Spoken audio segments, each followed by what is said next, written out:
დომუსის მარკეტინგი იყო მარკეტინგის არქო. მარკეტინგში მიდის სერიოზული ბრძოლა. ამისთვის დაგვჭირდა 10 წელი. ეს არის გამართლება, ეს იყო ჩვენი შეუპოვარი ბრძოლა. როცა კონფლიქტობს შენი ფასეულობა და მომგებიანობა. აუცილებელია რომ შენი ერთგული იყოს შენი ფასეულობა. თუ არ იქნება, შენ ძელვადიანად აუცილებლად წავიდი. მომგებიანი ურთიერთობა არის მხოლოდ გათვლილი ძელვადაზე. სწრაფად წახვალ რაღაც შეიძლება დაიზიანო, რაღაცა ზედმეტ აწევ ვერ მოერევი და არადროს არ არის გვიანი რომ გადადგა ნაბიჯი, გაბედო და აუცილებლად მიიღებ დადებით შედეგს.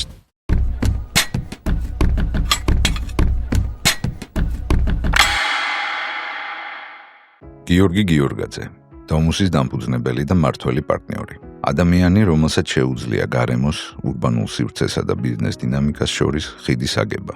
დომუსში შექმნის იდეა და შთაგონება ვაგის პარკის სკამიდან იწყება. სწორედ ეს სკამი დღეს მათ ოფისში აქვთ და მათი ისტორიის ნაწილია. გიორგი და მისი მეგობრები ერთად იწყებენ ბიზნეს სამყაროში მოგზაურობას. უძრავი ქონების ბაზარზე ამკვიდრებენ სრულიად ახალ მწვანე კონცეფციის სტანდარტს, რომელიც აცოცხლებს გარემოს და ეხმიანება საზოგადოებას. მისი მიდგომა ყოველთვის არის ჰოლისტიკური. მწვანე ქალაქი, მდგრადი განვითარება, ხარისხი და სოციალური პასუხისმგებლობა. მისი ხედვა არის თანამედროვე, მაგრამ ფასეულობებზე დაფუძნებული, სადაც თითოეული შენობა გარემოს ნაწილია და არა განცალკევებული პროექტი. სალამი მეგობრებო, გიო სალამი. გავაძევ. მე მიხარია რომ მოხვედი, მიხარია რომ დათანხმდი, მიხარია რომ კაი საუბარი გვექნება, მე და შენ და კაი ბრენდზე ვისაუბრებ და კაი ისტორიაზე. ეს მიხარია რომ აქ ვარ საში და კარგ საქმეს აკეთებ და ბიზნეს გამოცდილების გაზიარება ამ პოდკასტში იქნება მსმენელისთვის საინტერესო. მივესალმები მსმენელს და მაყურებელს. მადლობა გიო. მადლობა მეგობრებო, წარვადგენ სტუმარს გიორგი გიორგაძე, ჩემი მეგობრები, ჩემი და ჩემი პაშკო, ჩემი გიორგი და ჩემი პაშკო. აი ესე მყავს ეს წყვილი დაასაწყობებული ჩემი მეხსიერებაში. დომუსის დამფუძნებელი და დომუსის ძალიან საინტერესო ბრენდია, გიორგის ძალიან საინტერესო რესპონდენტია და ჩვენ გვაკავშირებს დიდი ხნის ნაცნობობა და მეგობრობა. ისტორია ჩემთვის იწყება იქიდან, რომ მე პაშკო და გიორგი გავიცანი 20 წლის წინ უკვე, ხო? 2001-2002. 2001, ხო. და იყო პაშკო მაშინ სარეკლამო კომპანია სარკეში ერთ-ერთი პირველი თანამშრომელი იყო სხვათა შორის. ერთ-ერთი პირველი 7-8 კაცი რომ მუშაობდა იმ თაობის არის ჯერ კიდე. რიგის ქუჩაზე, ტაკ-ტაკიში. ხო, რიგაზე პირველი ოფისი იყო, იქ მოვედი მე გასაუბრებაზე ბიჭებს რო ველაპარაკებოდი მაშინ და დიდი გზა ვიარეთ ერთად და მაგ დროიდან დაწყებული. მეორეც ერთი ალბათ კონტექსტი რო იცოდეს მაყურებელმა და იმ კითხვიდან დავიწყებ ალბათ საინტერესოს, რომ მაშინ იბერიაში რომ მოღვაწეობდით თქვენ მეგობრები, ჩვენ გადავიკვეთეთ მაშინ სარეკლამო კამპანიის კეთების დროს, იმიტომ რომ სარკე აკეთებდა იბერიისთვის ძალიან საინტერესო სარეკლამო კამპანიებს ჩემი აზრით. და ეხლა გადმოხვდები არ მინდა იბერიაზე ხა ვილაპარაკო, პირდაპირ შევალ დომუსში. რითი ასოცირდება ჩემთვის დომუსი? აი ჩემთვის პირადად ეს არის და სამივეზე დავსვა კითხვას. პირველ რიგში პირველიდან დავიწყებ ალბათ, ოდესღაც მე მგონი კელოგში თუ არ ვცდები, მე რომ მქონდა მოდული კელოგში, მან ერთ-ერთმა პროფესორმა თქვა ეგეთი ფრაზა, რომ სტრატეგიის არქონაც არის სტრატეგია.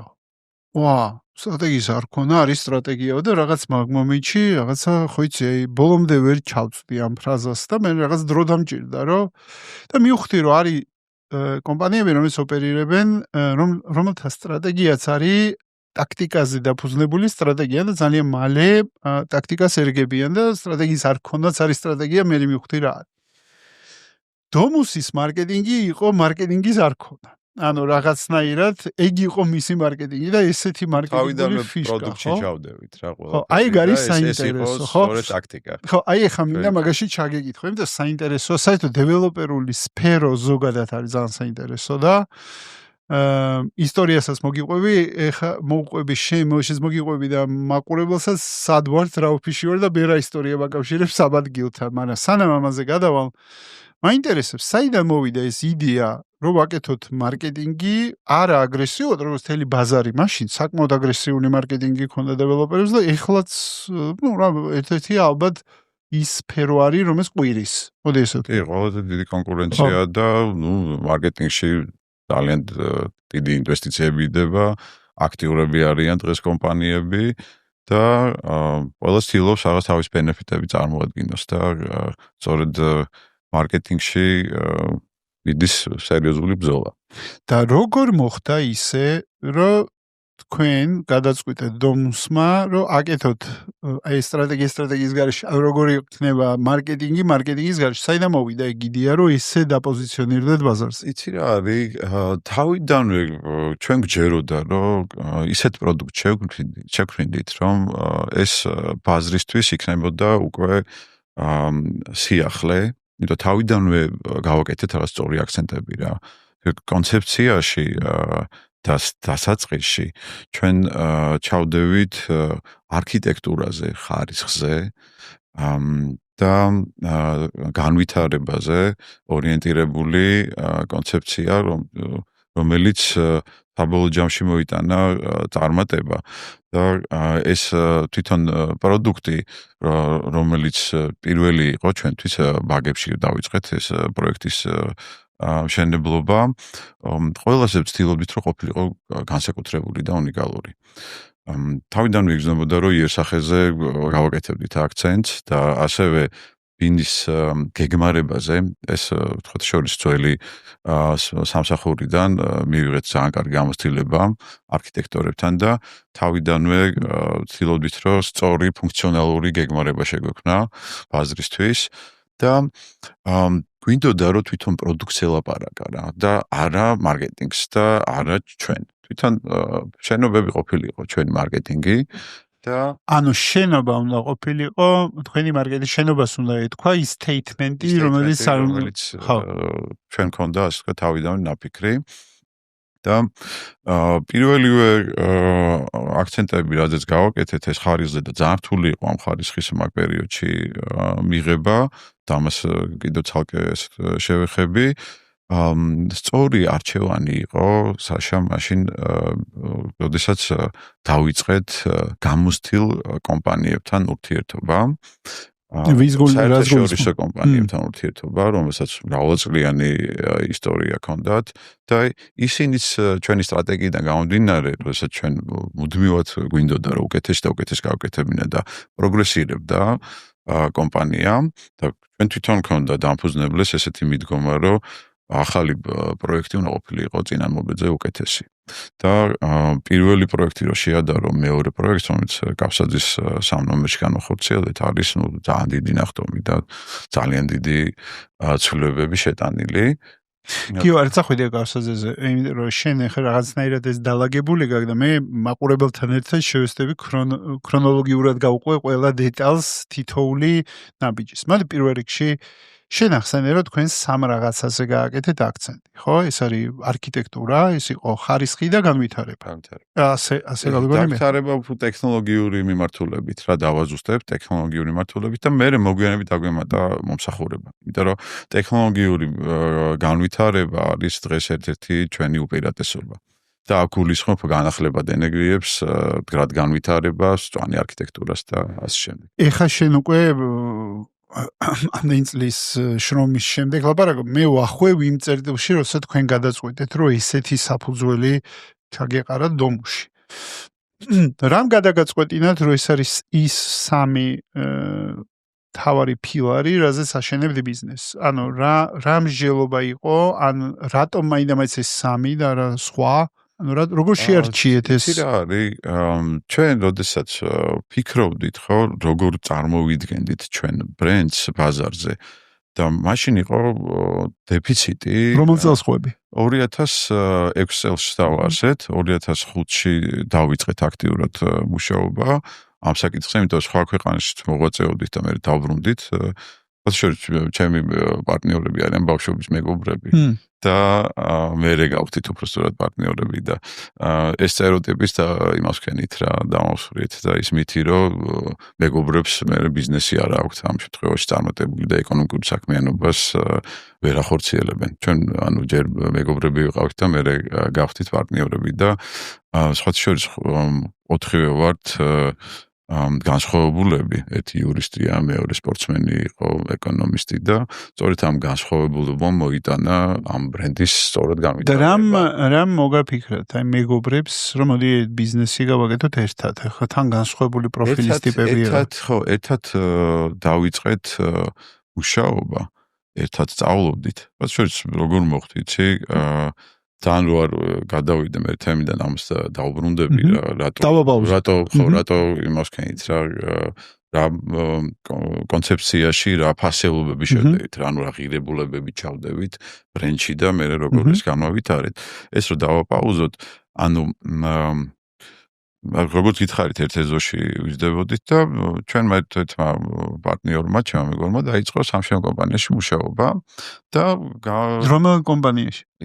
იბერიაში დაიწყო მუშაობა და გააჟღერა ჩვენთან რომ ვიცით რა კარგ მიწას თუ მოიტანთ და კარგ ადგილა ცენტრალურ უბანში თანხას გადაიხდის ეს კომპანია დაახლოებით $10,000 იყო და მაგ დროისთვის кай ფული იყო და ნუ ეხლა ჩვენ ბიზნესს ასე თქვათ ხედვა მაშინ ესეთი ფართო არ ქონდა ვიწრო ხედვა ქონდა და ვფიქრობდით ჩვენთვის რომ $10,000 თუ ავიღებთ რაღაც მცირე ბიზნესს დავიწყებთ რა და ამ როდესაც ეს გააჟღერა მალევე მოხდა იმ საღამოსვე ჩემმა მეგობრმა დამირეკა რომ ახლობლები ცხოვრობენ აბაშიძის ქუჩაზე და ხوار მივიდეთ რა და ხوار დაველაპარაკოთ რაღაცა კარგი შესაძლებლობა გამოჩნდა შესაძლებლობა და ჩვენც ჩავეჭიდეთ მეორე დღესვე მივედით აღმოჩნდა ერთ-ერთი ყველაზე საინტერესო ადგილი აბაშიძის დასაწყისში ვაკის პარკთან სადაც კონკურენცია შეხვდა წამყვანი კომპანიები უკვე სახელმოხვეჭილი და ბრენდები რომელიც მაგ პერიოდში ოპერირებდნენ ბაზარზე ვინ გახსენდება მაგ დროის ბრენდებში ახსენდება Centpoint-ი, Axis-ი, Silk Road-საც ჰქონდა სხვათა შორის კომპანია, რომელიც მიწებს ყიდულობდა და ინვესტიციებს დებდა, Arsi და ამ კომპანიების ინტერესის სფეროში იყო. და შევძელით მოლაპარაკებას ამ ადამიანებთან მივედით სხვათა შორის იბერიაში და მაშინ იყო რა შეთავაზეთ ამ ხალხს ისეთი რატო წამოყვნენ თქვენ პირობები რომელიც ჩვენ გავარკვიეთ და შემდეგ რა თქმა უნდა გავიარეთ კომპანიასთან დავიწყეთ რაღაც სტრატეგია შევქმნით მე და ჩემმა ესე თქვა მეგობრებმა და დავიწყეთ მოლაპარაკება რომ ამ ადამიანებთან დაგვეკმაყოფილებინა მათი შემოთხოვნილებები და თან იმ პერიოდისთვის ახალი კომპანია იყო მართალია იბერია მაგრამ დობით უკვე იყო ასე თქვათ ბაზარზე მოპოვებული ჰქონდათ სახელი და იმ პირობებში რომელიც მათ ჰქონდათ ასე თქვათ ამოცანა ჩვენთვის დასახული ჩვენ ეს დავაკმაყოფილეთ მოვილაპარაკეთ გამოგვაჩნდა ეს ასე თქვათ ურთიერთობის და მოლაპარაკების ნიჭი და ჩვენ ეს შევძელით და წარმატებით წავიყვანით დაახლოებით 2 თვე დაგჭირდა ამისთვის მე შემოთავაზება მოხდა უკვე მათი მხრიდან რომ დაგვეწყოს ამუშაო ჩვენ არ გეგმავდით ახლა ფიქრობდით თან ხაგვეღო და რაღაცა ჩვენი ბიზნესი გაგვეკეთებინა და შეთავაზება რადგანაც იყო რომ თან დაფინანსებას მოეწონეთ ტიპებს მოეწონეთ კი იმიტომ რომ მალევე მოვახდინეთ ამ მოლაპარაკება ამ მიწაზე და მათ შემოგთავაზეს რომ დაგვიფინანსებდნენ სწავლა ჩვენ საინტერესო იყო ეს აი მინდა ამას გავაკეთო და აქცენტი და ხაზი გაუსვა იმიტომ რომ ეს გარდამტეხი იყო მე ჩვენ განვითარებაში ბიზნესის მიმართულებით იმიტომ რომ მოხდით ESM-ში დავთანხმდით რა თქმა უნდა იმიტომ რომ გავიგეთ რომ თან კარგი პერსპექტიული კომპანია იყო ჯგუფი რომელსაც ჰქონდა სხვადასხვა მიმართულება დივერსიფიცირებული ბიზნეს ერთეულები EPSI-ს საწარმოს ხსნიდნენ პერიოდს ცენტრი შელის წარმომადგენლები და კონსტრაქშენი და დეველოპერული კომპანია მოხვდით ამ ჯგუფში, სადაც დავიწყეთ შესწავლა. კიო, სანამ გააგრძელებ იბერიაზე მოყოლას, ერთი კითხვა დამჩა, პასუხგავსმელი არ მინდა დამეკაროს. თქვენ მეგობრებს გინდოდათ ბიზნესის გაკეთება და მერე გამოჩნდა ეს თემა, თუ ამ თემამ დაატრიგერა თქვენში იდეა, რომ მოდი ბიზნესი გავაკეთოთ ერთად, აი რომელი? როდესაც შესაძლებლობა გაჩნდა, რომ ჩვენ რაღაც კაპიტალი, მცირე კაპიტალი, ასე ვთქვათ, დაგვეგროვებინა და მე ბიზნესში შევსულიყავით, ეს გქონდა რა თქმა უნდა ჩვენ სურვილი, მაგრამ იმასაც ხვდებოდით, რომ ამ მცირე კაპიტალით რაღაცა პატარა ბიზნესის დაწყება შევძლებდით და გამოცდილებაც არ ქონდა ამისი რა. მე ხა უფრო მე გავაკეთებ იმაზე აქცენტს, რაც მე გამომადგა, უფრო ადრე მქონდა რაღაც პატარა ბიზნესი, კაფე ბარი მქონდა, ის მოდერნი ჭავჭავაძის 8 ნომერში, მაგაზეც შემიძლია ვისაუბრო, იქაც რაღაც საინტერესო მომენტები იყო და ეხა ისევ რომ დავბრუნდე ამაში, რომ ჩვენ ბიზნესი განვითარების იდეა რა თქმა უნდა ქონდა, მაგრამ უფრო მეტი გამოცდილების დაგროვების მიზნით ჩვენ დავიწყეთ რა თქმა უნდა მუშაობა იბერია ჯგუფში და იქ დავიწყეთ შესწავლა ამ ბიზნეს სექტორის. 4-მდე დაიწყეთ იბერიაში, ერთდროულად. მოგვიანებით შემოგვიერთა ჩვენი მეგობარი, როგორც ითხარით, იურისტი იყო, რომელიც ბანკში მუშაობდა, ისიც მუშაობდა იგივე ჯგუფში და დავიწყეთ რიგითი თანამშრომლით, რომელიც მიწის მოძიებებზე იყო, განვითარებაზე და მოლაპარაკებებზე ორიენტირებული. შემდეგ ეტაპობრივად, რადგან ჯგუფი იყო, ჩვენ მოგვიწია პეპსის აკრედიტების და IBR-თან მუშაობა, თვითონ ჯგუფის წევრებმა გთხოვეს ამ კუთხით ჩართვა და აქაც გამოცდილება მივიღეთ. შემდეგ უკვე პროექტების კონცეფციებში ვიღებთ მონაწილეობა და მათი დამტკიცებაში და გავიარეთ ფაქტიურად ყველა ეს ასე ვთქვათ ეტაპი და მოსამზადებელი ეტაპი, რომელსაც დეტალებს ვაქცევდით ყურადღებას. ასევე ისიც შემიძლია ვთქვა, რომ იმ შესაბამებსაც ხედავდით, რომელიც ხდებოდა ამ კომპანიაში და ამ განვითარების გზამ პოვა უკვე ბოლოში, რომ ჯერ გავხდით პროექტის ასე ვთქვათ პატარა ასე ჯუნიორ მენეჯერები, მერე უკვე ბოლოში პროჯექტ დაირექტორები და ჩაგვაბარის უკვე საპასუხისმგებლო საქმეები. გაიზარდეთ თქვენ ამ კომპანიაში? კი, რა თქმა უნდა, გავიზარდეთ და მალევე მოვახდინეთ სხვათა შორის პროექტების აღება, ახალი პროექტების, რომელიც აბაშიძეზე იყო, აბუთაოზეც ასე ვთქვათ მოგვიანებით შევძელით პროექტების განხორციელება, იბერიის პროექტებზე საუბრობ და აბაშიძის 69-71 და ეს მივყევით რა. ძალიან კარგად ეს განვითარდა.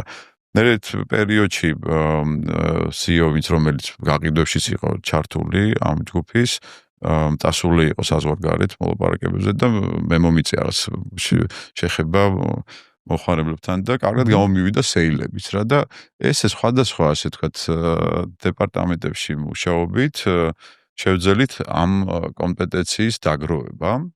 თან მაგ დროს ეგეთი აფიო სტრუქტურები და job description-ები და მარტო ამას აკეთებდა განაწილებული ტერიტორიები მაგ დროს მე მგონი არ იყო. არის სტრუქტურული არ იყო და ყველაფერს აკეთებდა ფაქტიურად. სტარტაპული მოუდი იყო რეალურად მაშინ ბევრად უფრო მეტად ვიდრე დღეს არის. არის იყო სისტემური, არის იყო ასე ვთქვათ რაღაც გარკვეული გეგმები, მე მოგვიანებით დაიწყო რაღაც კონკრეტული გეგმების შედგენა და ისე მოხდა რომ გავმივედით იმ ეტაპამდე, სადაც განვითარებას ვეღარ ასე ვთქვათ შევძლებთ. ჭერამდე მივედით და მანდ იყო სწორი გადაწყვეტილება მიღებული.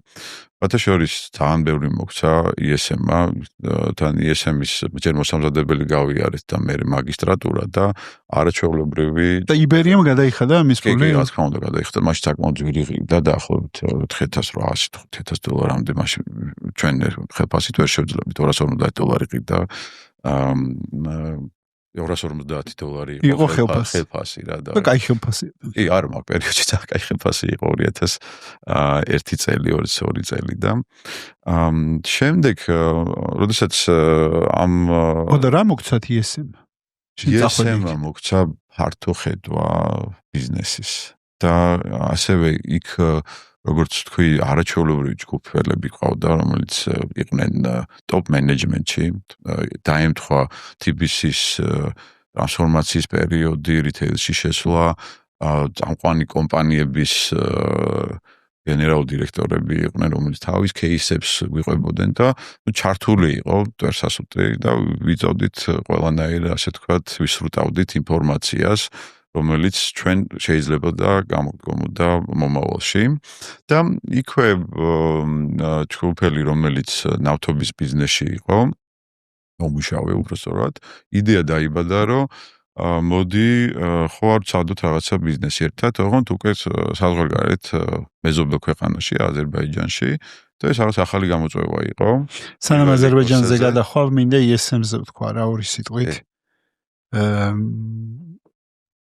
ESM-ში მე ვიყავი როგორც მოწვეული, ლექტორი, გესპიკერი, სხვა ფორმატში ვარ. და ყოველთვის რაღაცა სარკიდან გამომდინარე მე მგონი სულ მეკითხებოდნენ რომელი კურსი გაქვს. არავინ არ უშვებდა რომ იმდენად ESM-ლების იმაში გარემოცვაში ვარ გაზრდილი და მოღვაწეობასაც ESM-ლებში, რავი, სარკი ეხა მთლიანად ESM-ის ბაზაზე შეიქმნა, ხო? და რაღაცნაირად სულ რაღაცნაირად იმეს უსრულებდი და მეგონა რომ მე არა მაქვს ESM-ით ესე მაგდამთავრებული.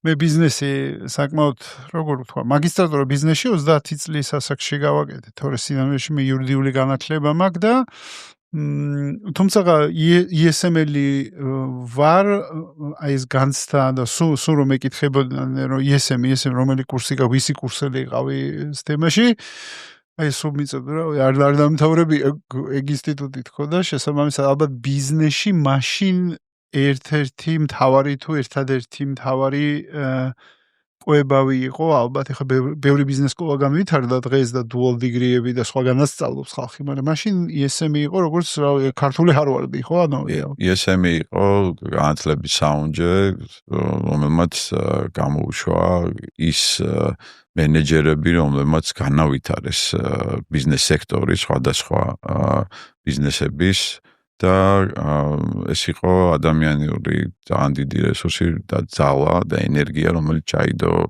ეკონომიკაში და ბიზნესში. ძალიან დიდი საქმე გაკეთდა, თქვათ შორის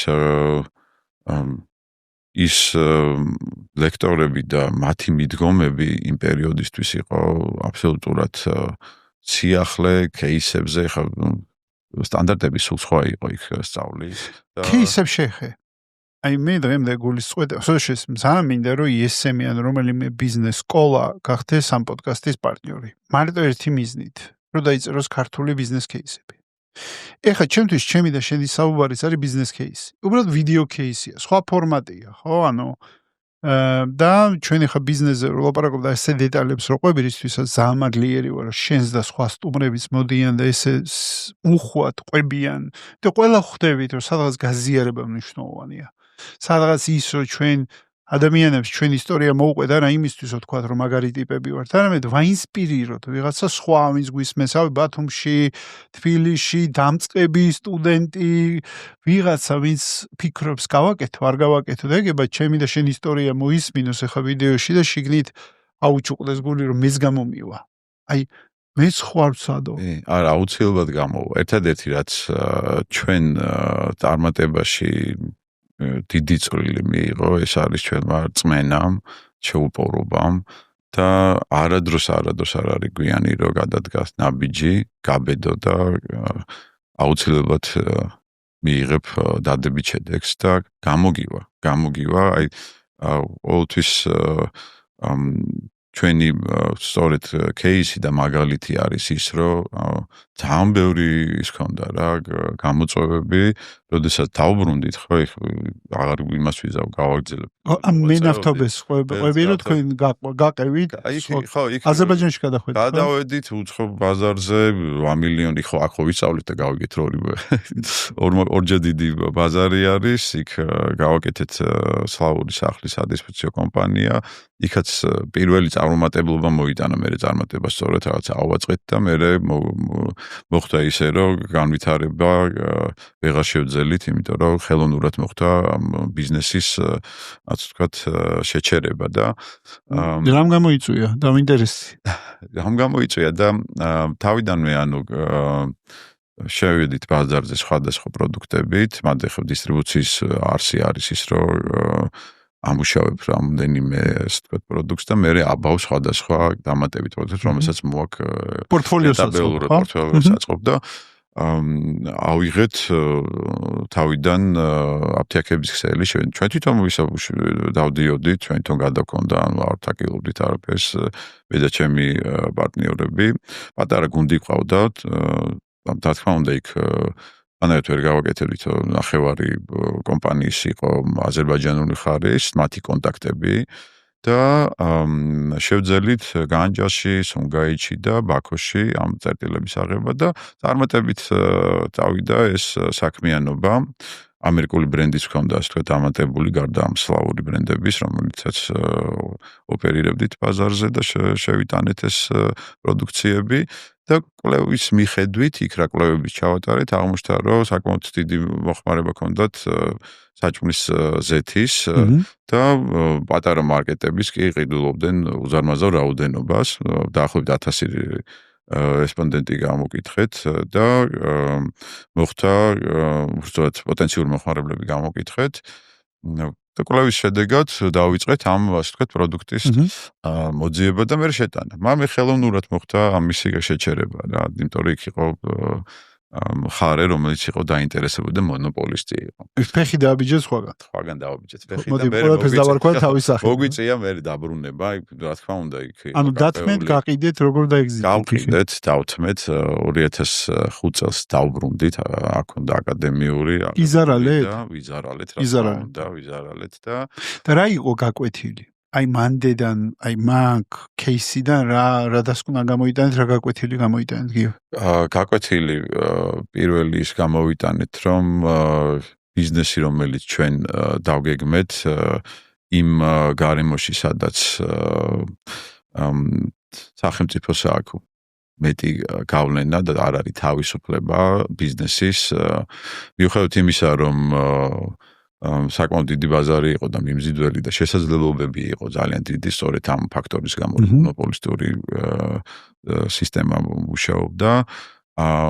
გადაწყვეტილება იყო სარი, რომ კი გამოცდილება მივიღეთ, ხო შორის ეს დაგვეხმარა მე ეს წარუმატებლობა წარმატებაში გადაგვეთარგმნა და გადაგვექცია და სწორედ ეს გაკვეთილი, რომ თავისუფლება ბიზნესისთვის არის ერთ-ერთი მნიშვნელოვანი, რომ შესაძლებლობა, რომელიც მე მინდა გამოვითარო და ზღვარს, როდესაც ხედავ და იმ ზღვარის იქით აღარ შეგიძლია წახვიდე, მაშინ არ უნდა შეხვიდე ამ თამაში და ეს იყო პირველი გაკვეთილი. ვისწავლეთ იმ ამის ხარჯზე და რომ დავბრუნდით, ხო, მუდმივად ვეძებდით უკვე ინვესტორებს. არ ქონდა რესურსი, საშა. უყურებ ჩვენ პოდკასტს.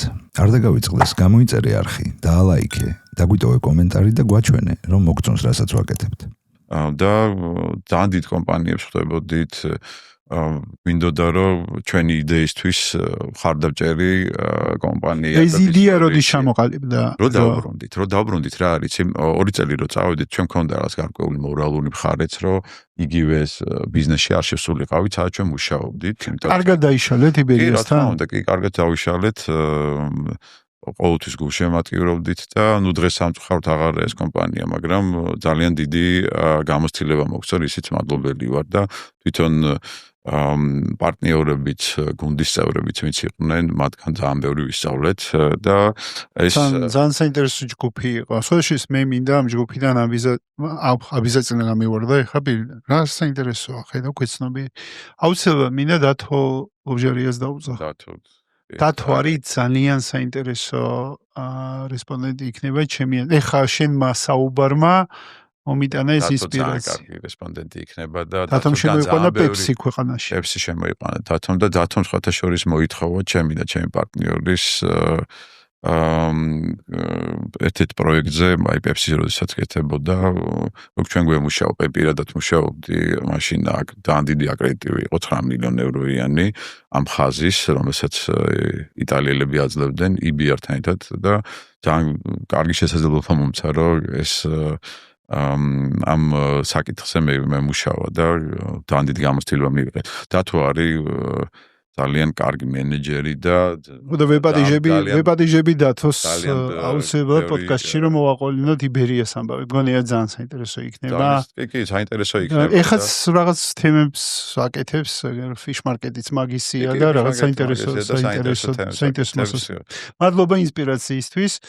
ეხა მინდა და მეთქვა, იცი რა, აი რა უცნაური რაღაცა შემოიჩნია. მე ხო რუსული განათლება მაქვს და აი ესე ჩემი ქვეცნობერი რაღაცა მომენტში ამოაგდებს რაღაცა რუსულ სიტყვას. აი განათლებას რამდენი დიდი მნიშვნელობა აქვს, საბაზისო განათლება რა ენაზე გაქვს მიღებული. აი ეს რაღაც მომენტში აბსოლუტურად გაუცნობიერებლად ამომიგდოს სიტყვა, იმიტომ გავოცდი, რომ რა მაგარია თქო. ხოთ საერთოდ კონტროლის მიღმა მომიხდა ეხა სიტყვა. იცი რა მაინტერესებს და როცა დაიშალეთ, აი ეს საუბარი რომ იცი რა მეტი განვითარება გვინდა, მაგრამ ჭერს მივახციეთ. იბერიასთან ქონდათ რამე ამდაგვარი საუბარი? არა, ქონდა, რომ მოდით ბოლომდე მიგვიშვით, ჩვენ გავაკეთებთ. თქვენ გინდოდათ იბერიას მაგალითად junior partnership ან რამე ეგეთი გინდოდათ, რამის ამბიცია არსებობდა? არა, მაგაზე არ ქონდა, რა თქმა უნდა, საუბარი, მაგრამ ნუ ჩვენ დავინახეთ, რომ იმ ზღვარს, რაც მივახციეთ, ხო იმის იქით უკვე მხოლოდ ჩვენი პირადი ბიზნესი უნდა ყოფილიყო. და სწორედ ამიტომ, როდესაც დავბრუნდით და ჩვენ ვეძებდით მაშინ ინვესტორებს და აი როგორ იყო იცი საშა ძალიან ბევრი პროექტი დავამუშავეთ. ანუ თქვენ გინდოდათ პროექტით მოგეზიდათ ინვესტორებს, რა თქმა უნდა, არ ქონდა რესურსი, თან ზარალიც დავბრუნდი, მაშინ ვარ 24 წლის. 2005 წელია და მთელი წელიწად ნახევარი დავდიოდით ამ ასე ვთქვათ რესურსის მოსაძიებლად. ერთი ძალიან კაი ისმინდა, ასე ვთქვათ, ემოციური გავიხსენო, არ ქონდა ოფისი და ვაკის პარკში შესასვლელთან აბაშიძეზე ერთი სკამი ქონდა, მაინც ამოჩენებული და იქ ვжდებოდით ხოლმე რა, მუდმივად და იქ მოდიოდა ეს, ასე ვთქვათ, სხვა იდეები, რომ აი ისთან როგორ რანაირად გავაკეთოთ, როგორ შევქმნათ და ყველა თავდაჯერებულები ვიყავით, რომ ჩვენ შევძლებდით ამ ნაბიჯის გადადგას და მოძიებას, ასე ვთქვათ, ინვესტიციის და იყო რიც მომენტებიც აქაც მინდა ეს ერთ-ერთი აღნიშნო, რომ აი ხო არ ისევ დავბრუნდეთ, ხო არ ვიმუშაოთ, აი იყო ეს რაღაცა, ასე ვთქვათ. ანუ მენეჯერულ ხაზზე ხო არ დავბრუნდეთ. ძირითადად ყველა გვთავაზობდა დირექტორობას, რაღაც აღმასრულებელ მენეჯერობას, სხვადასხვა. ეხო ცუნება დღესვე შოუ რაღაცა ცუნება ქონდა და აი ჩვენ როგორ დაუდექით აი ქონდა კამათი ხომ ერთმანეთთან ხო არ დავბრუნდეთ, აბა ეხო ოჯახებს ხო არ იმას ვიზავთ, მეც პატარა ის ვყავდა მაშინ ისე ახალი დაოჯახებული ვიყავი და შვილი და ეს ცუნებები იყო, მაგრამ ერთად გადავლახეთ რა, მოდი ვიყოთ ერთგული ამ იდეის გამოგვივა აუცილებლად, გამოჩდება გზა, რომ ჩვენ ეს მივახციოთ. გიო ზამაგე რაღაცა სხვაები, იმენა დარწმუნებული ვარ, ამ საქართველოში არის მენეჯერთა კორპუსი. ამას მუშაობს სხვა ონერზე, ანუ მე პატრონაზე და ბევრ მათგანს აქვს იდეა რაღაცა, რის გაკეთებას უნდა, მაგრამ ვერ ბედავს. ამართლებს, რავი, სკოლა მაგადასახდელი, კრედიტი მაგადასახდელი, ის მაგადასახდელი და შეიძლება გავიდეს ეს ცხოვრება და არც გააკეთო. საბოლოო ჯამში წამია ეს ცხოვრება რა, ანუ ძალიან მალე გადის დრო არ არის, ანუ არ არის ეგრე, ანუ მე ვხვდები, რომ აი რაღაცა კუთხით თან რო ვიყურები უკან ხვდები, რომ ძალიან დიდი გზა ვიარე, მაგრამ ამავე დროს მეორე შეგრძნება აქვს, რომ წამიერად რაღაცნაირად მიდის ეს ცხოვრება და 10 წელი ისე გადის ვერ ასწრებ. რა, ერთი წამი არის და ბავშვები ძალიან მალე იზრდებიან და ყველაფერი ეს. აი მომენტში სტუნება რომ დარჩე კომფორტის ზონაში მიიღო ის შენი ხელფასი, რომელიც ყოფნის რაღაცას შენს ცხოვრების წესს. თქვენი მომენტში ქონდათ ეგ ცდუნება, რომ დაგეწყოთ. იმით დარწმუნებული რომ ბევრი სამშენებლო კომპანიისთვის თუ მაშინ სამშენებლოები იყო, ძალიან ცოტა დეველოპერული ტერმინი, ცოტა გვიანი. სხვა მიმართულებით. ხო და იყო ეს ცდუნება და რამ აი შენახსენე რომ ჩვენ ერთად გადავლახითო.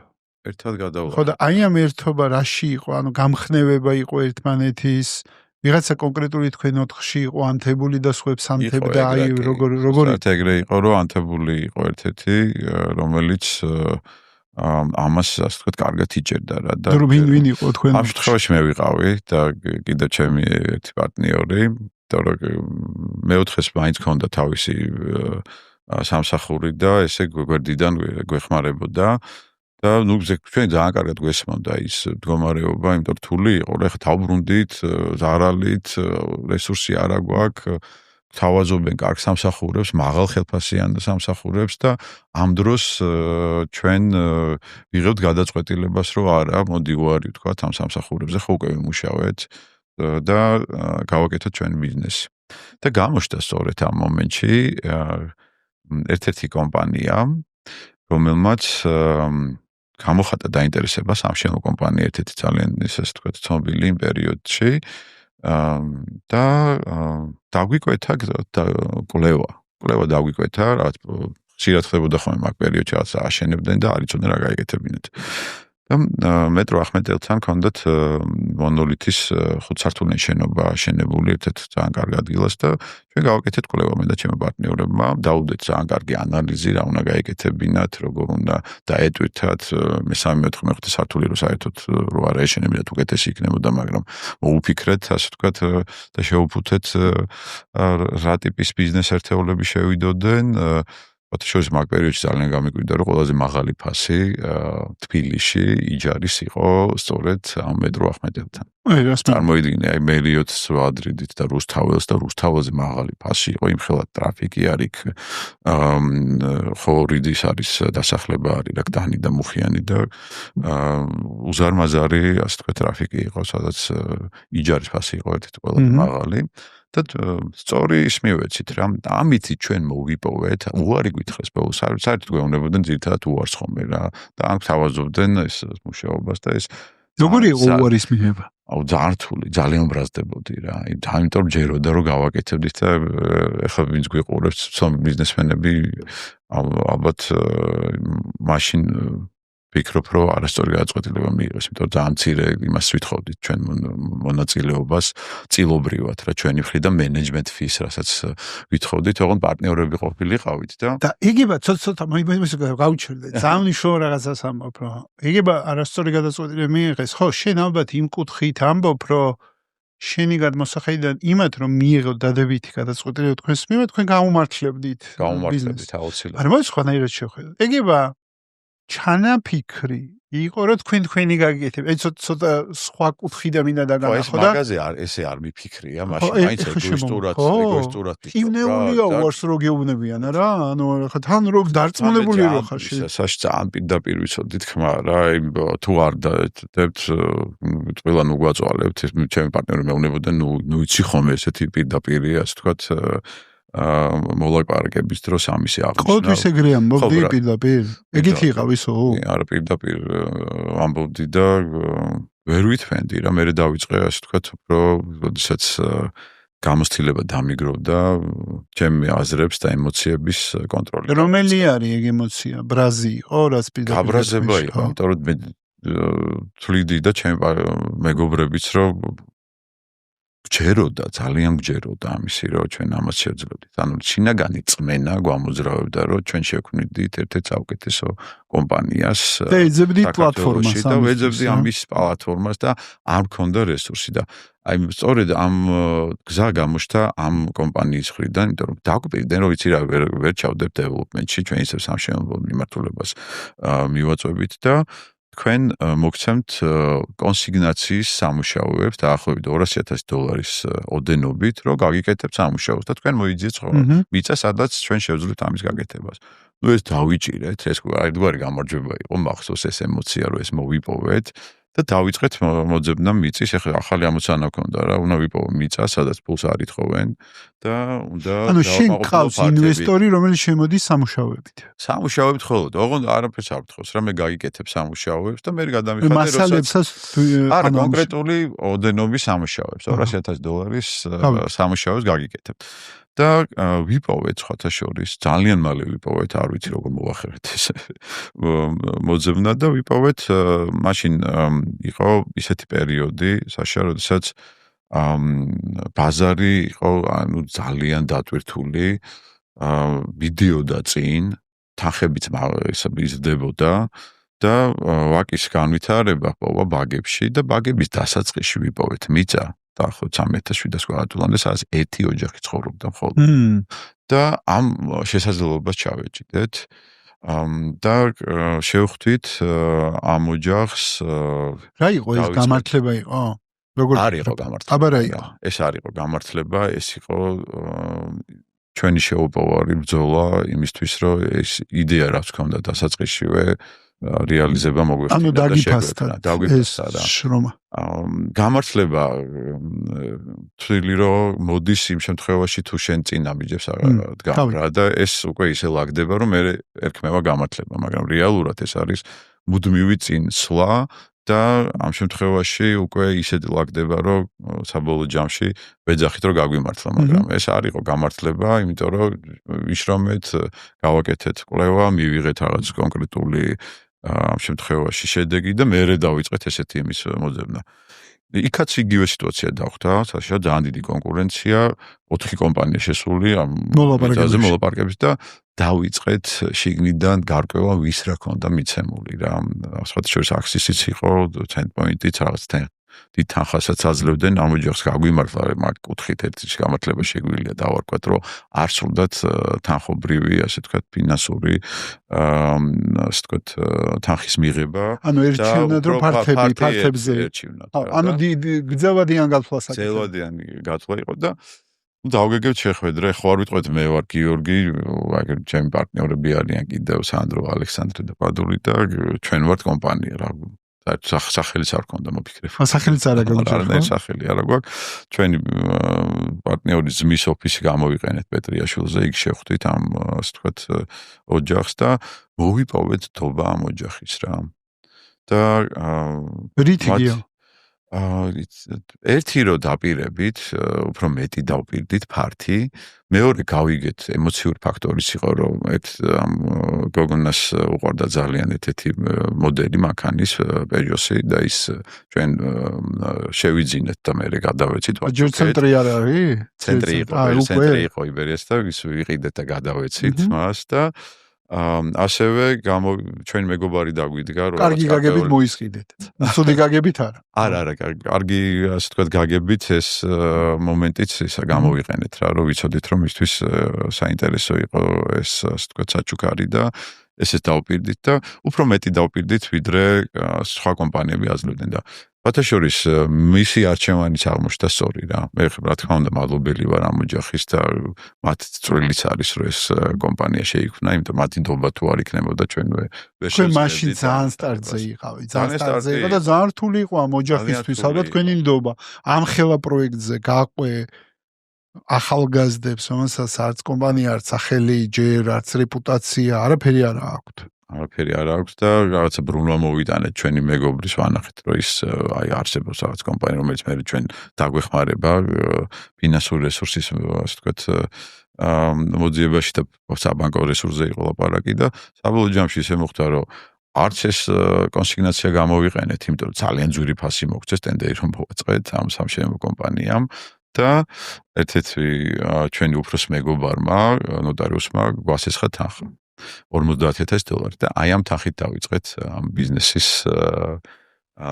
როგორ შეძელით მაგ დროს $50,000 კერძო პირისთვის გამოთქმა? ურთიერთობა ჰქონდა ჩემი პარტნიორის ახლო მეგობარი იყო და მან შეძლო ამ ასე ვთქვათ თანხის დობის მოპოვება რომ მოსულიყო. მაგრამ ასევე რა თქმა უნდა ჩვენ მას მივეცით ინტერესი, ჩვენ პარტნიორია დღემდე. კი, რა თქმა უნდა ის. მეხუთე ადამიანი რომელიც პასიური პარტნიორია, ყველა თანაბრად ვართ და ის ადამიანი ჩვენთან ერთად არის დღემდე. ეგ არ ვიცოდი. არ ვიცი. ეგ არ არის ცნობილი. აი ხედავთ რატომ და უყუროთ ამ პოდკასტს. აი ეგ დეტალები რო გაიგოთ ბიზნესზე. საზოგადოებისთვის არ არის ცნობილი და ანუ ეს არის ადამიანი რომელიც სტარტაპში ჩადო ეკფულ. თანხა, დიახ და არც მაგდენიც არ დაგვიხარჯია პირველივე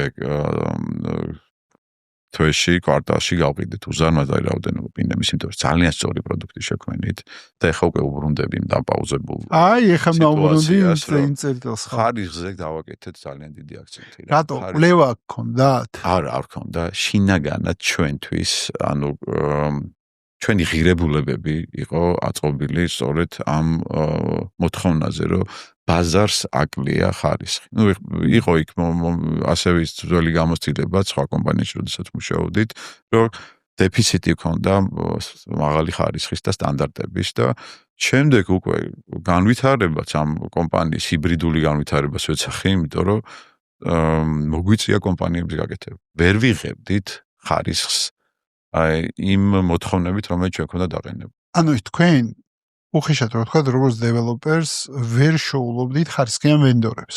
ვერ შევულობდით იმ პერიოდისთვის. აი როგორ შეიქმნა იცი კომპანიები, სამშენებლო კომპანია, რომელიც მანდ გაიმარჯვა ჩვენ ტენდერში, პირველივე კვარტალში როგორ მოახერხა არ ვიცი, ალბათ დაგეგმილად 30%-ით გაგვიძვირა საერთო ბიუჯეტი. 2,700,000 ჰქონდათ შეთანხმებული ბიუჯეტი 30% დაგვიმარჯვა. ძალიან გაგვიძვირეს რა და თუმცა ეს სტრატეგია ყოფილა ამ სამშენებლოების, რომ შემოდიან იგებენ ტენდერს და ჩვენს გამოუცდელობის გამო როგორ დაგეზღვია თავი არ იცი. გამოუცდელობის გამო მოგვივიდა ესა, თუმცა ძალიან ცნობილი კომპანია იყო, ეხლა ამას არ დავასახელებ ამ კომპანიას, მაგრამ ჩვენ ალბათ ფიქრობდნენ, რომ ჩვენ ვერ შევძლებდით მათთან გამკლავებას და ვერ მივატოვებდით ამ ასე ვთქვათ პროცესს რა და ვერ გაუშვებდით ესე იგივულად და მაგრამ გადაწყვეტილება მივიღეთ ისერად იმ წამსვე ფაქტიურად ჩვენ შევიკრიბეთ მე და ჩემი მეგობრები და მივიღეთ გადაწყვეტილება რომ უნდა გაგვიშვა ეს კომპანია იმიტომ რომ ისეთი ნაბიჯი გადადგეს რომ ეს ვერ მიუღებელია და უთეხო ეს პარტნიორის მაგივრად აღმოჩნდა პირიქით ხანერად ხედავდით ჩვენ სამშენებლო კომპანიას და კონდა რა შუა პროცესში ხართ სათხარ და ფუნდამენტში ვართ ხიმიჯოს ვაკეთებთ და ახალგაზრდები დაგვინახეს და ალბათ ფიქრობდნენ რომ ამ პროცესს ვერ მოვერევდით და 2006 წელს ამხანაგობა ბაგები 2006 დაერქვა და მე დომუსი 2007 წელს ამ კომპანიას და 2007 წელს უკვე შევძელით ჩვენივე სამშენებლო კომპანიის ჩამოყალიბება. მან მიიღეთ გადაწყვეტილება. კი, მან მიიღეთ გადაწყვეტილება, რომ ჩვენ თვითონ გვეწარმოებინა სამშენებლო სამუშაოები, რადგან პირველივე, ასე ვთქვათ, შეხება იყო ესეთი პრობლემა. ეხლა რა მესმინება იცი გიო, ეხლა მაგაზე დავფიქრდი რა. პირველ ეტაპზე ალბათ, როდესაც თქვენ დადიოდით კარ-დაკარ და ინვესტორს ეძებდით, ამდენი უარი მიიღეთ, ხო? წარმოვიდგენია რა მტკინეულია ეგ. დღესაც მე რომ კარ-დაკარ დავდივარ და ვეუბნები კომპანიებს, რომ ეს იქნება მომავალი მედიის, როგორც თავისთავად ვეუბნებოდი, მარკეტინგში ფული ჩადეთ, 20 წლის წინ მე დავდიოდი კარ-დაკარ და ვეუბნებოდი კომპანიის მარკეტინგში ფული ჩადეთ, დაიჯერებ. არ დებდნენ. 20 წლის წინ არ დებდნენ ფულს მარკეტინგში. და აქსის მაჩადო სხვა. გასაოცარი არის, რომ რამოდენიმე კომპანია იყო, რომელმაც რეალურად აი ეს პირველი first mover-ის, როგორ არის პირველობის პირველმა გაბედა ამის გაკეთებაში საქსისი იყო ერთ-ერთი პირველი და ხო აი ეხლა ხო დავდივარ და ეხლა ვეუბნები რომ აი პოდკასტი არის მომავალი ანუ ეს არის მომავალი მედიის და ეს არის non-formal მედია რაც მუსიკაში მოხდა ხო ანუ ლეიბლები ფლობდნენ მუსიკას თავიდან ბოლომდე და დღეს independent ლეიბლების ხელში არის მუსიკა სინამდვილეში როგორც კინოში მოხდა, ბევრ ინდუსტრიაში მოხდა, ეგ არ არის სხვაობა. აქაც ტელევიზია, საბოლოო ჯამში, დღესაც ტელევიზიაში ჩემი აზრით social media-ში უყურებენ თავიდან ვეღარ უყურებს ტელევიზორს. ტელევიზორი როდის შევხვდე, ბოლოს აღარ მახსოვს. უყურებს უკვე.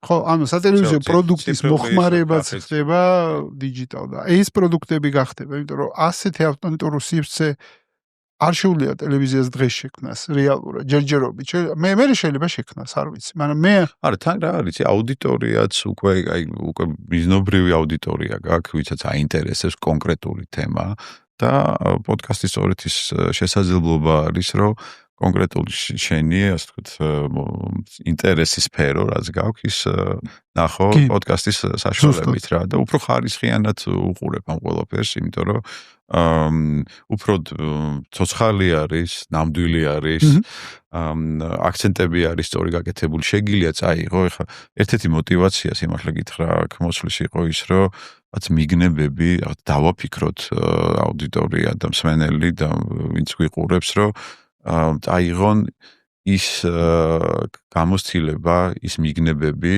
რაც შესაძლებელი არის ჩვენი საუბრიდან გამოვიტანონ და ეს მათთვის თუ რომელიმე მაგალითზე მიიღებენ მომავალში გადაწყვეტილება, თუნდაც რაღაც ბიზნესს შექმნიან, ან გაიხსენებენ ამ кейსებს, ეს იქნება ამ პოდკასტის ფიქრობ წარმატება, რომ თუნდაც ერთმა ადამიანმა თუ შეძლო დაფიქრება ბიზნესზე და გამოიყენა ეს შესაძლებლობა და გადადგა ნაბიჯი ლიროს უკვე წარმატებული არის. აბსოლუტურად გიორგი, ეთანხმები და მეორეც ერთი მე ესეთი ინტერვიუები ეს ინტერვიუს ფანტასტიკური ეს საუბარიც და ბევრი სხვაც რაც აქ იყო აქამდე და ეგ არის ზუსტად ჩვენ ყველას გვაქვს საჭიროება რომ სადღაც ჩვენი გამოცდილება მოუყვეთ და გავაზიაროთ. ეს ხო მარტო ჩვენთვის არ მოგვეცა, ხო? ანუ ეს მოგვეცა რაღაც რამდენი ბიზნესმენი ბოს, რა ვიცი, აგერ საერთაშორისო ბაზარზე რო შევხედო, დიდ ბაზრებზე დიდი მოთამაშეები რა შვებიან, რა დაუტოვებენ პატარა ქონებას, ძალიან პატარა ქონებას თავის შვილებს, დანარჩენს აძლევენ ფონდებს.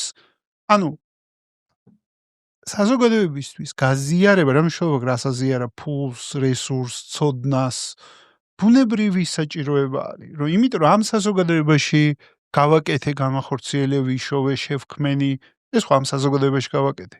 ამითი რეალურად მე ამ საზოგადოებას უბრუნებ ამ კეთილგანწყობას, დობას, ბრენდის სიყვარულს, ხო, რამდენმა ადამიანმა მოგენდოთ თქვენ ხა შენ რო ყვები, თუნდაც ის ოჯახი ბაგებში რა იყო, ანუ აი ეს ბაგების ისტორია რა იყო, აი მოჯახმარო თქვენ 4 მძლავრი კომპანია თავაზობდა cash upfront.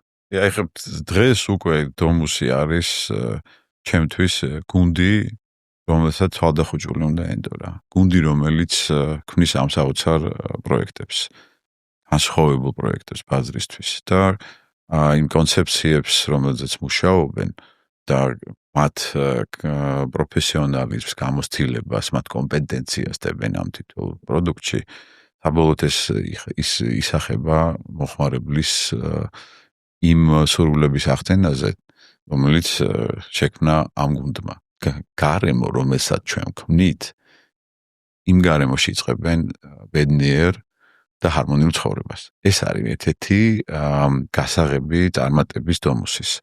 და ხანდახან ჩემ თავს ვეკითხები ხოლმე, რომ აი რა არის ჩემთვის ყველაზე ისეთი სასიამოვნო პროცესი, რაც რის სიამოვნებას, ეს არის სწორედ კონცეფციების შექმნა. აი კონცეფციაზე მუშაობა. ფიქრი იმაზე, რა შეიძლება დაჭირდეს მომავალში მოხმარებელს. თან ხო ეხლა ძალიან კრეატიული პროცესია, ეხლა მშენებლობა, ანუ ელემენტარულად მიწას რო იყიდი, მე ბევრ დეველოპერთან მქონია ურთიერთობა, მათ შორის ჯერ სარკის პერიოდიდან რამდენი კამპანია მაგაკეთებული და აი ეს მომენტი ადგილს რო უყურებ, რო წარმოიდგენ აქ რა შეიძლება გაკეთდეს, თუნდაც სარეკრეაციო ზონებს რო ანუ არაფერი არ არსებობს და მარტო შენ გონებაში რო იბადება ეს ყველაფერი, ხო? სწორედ ეგრე არის რა, რომ თან აქ მნიშვნელოვანი არის შემდეგ იდეას, რომელსაც შენ გადაიტან царელი ფურცლიდან გვეგ ნახატის სახეს მიიღებ, ხო, ეს კი ის იდეა პროექტებზე მუშაობ ყველაზე მეტხანს, ან ყველაზე ისეთი დატვირთული სამუშაო არის იდეა პროექტზე და ის არქიტექტორი, რომელიც ჭიდრო ურბანულ სივრცეში ახდენს სივრცით გადაწყვეტილებას, და თბილისი ძალიან ჭიდროდ არის დასახლებული და იქ რო ხედავთ ამ აი სწორად განვითარებულ პროექტს, რომელიც არ ეხება უკვე არსებულ გარემოს და ადაპტირებას პოვებს ძალიან მარტივად. და მუდმივად ვფიქრობ რაღაც ინოვაციაზე, ინოვატორობაზე, რა შეიძლება შევძინოთ იმ კონკრეტულ ადგილს. აქ ძალიან მნიშვნელოვანი რამ მინდა ვთქვა რა, დეველოპერის მთავარი ფუნქცია არის, რომ ის ადგილი გახადოს მიმზიდველი. განავითაროს და გახადოს ლენდმარკი, რომელიც მოიტანს მატერიალურ კეთილდღეობას საზოგადოებისთვის. აი ეს არის ძალიან მნიშვნელოვანი. აი ამაზე ღირებულების შექმნა არის რეალურად, ამ ადგილით, ამ ადგილით უნდა შექმნა ღირებულება. პროექტები შემილია, თქვა, ეხლა ძალიან ბევრი მასში ყო გამარჯვებული. პირველი შენობა იყო ჩვენი მწვანე არქიტექტურის კონცეფციით და რადი განვითარებით. პირველი კონცეფცია იყო ჩაბარების პირობა მწვანე კარკასის, რომელიც დღეს ბაზარზე არის. მოიცა, მწვანე კარკასზე გავჩერდით. მოიცა, ეს მწვანე კარკასი თქვენი გამოგონა, მახსოვს არსებობდა შავი, თეთრი და გამოჩნდა მწვანე. მოიცა, შეიძლება ბევრმა არ იცოდეს ეს თქვენი ქმნილება. 2011 წელს მწვანე ფერი ძალიან მიყვარს მე და ჩვენი გუნდის შექმნილი არის მწვანე კარკასის კონცეფცია. საიდან მოვიდა ეგ იდეა? შავ და თეთრ კარკას პერიოდებში საიდან გაჩნდა მწვანე კარკასი? იდეა იყო საიდან, იცი?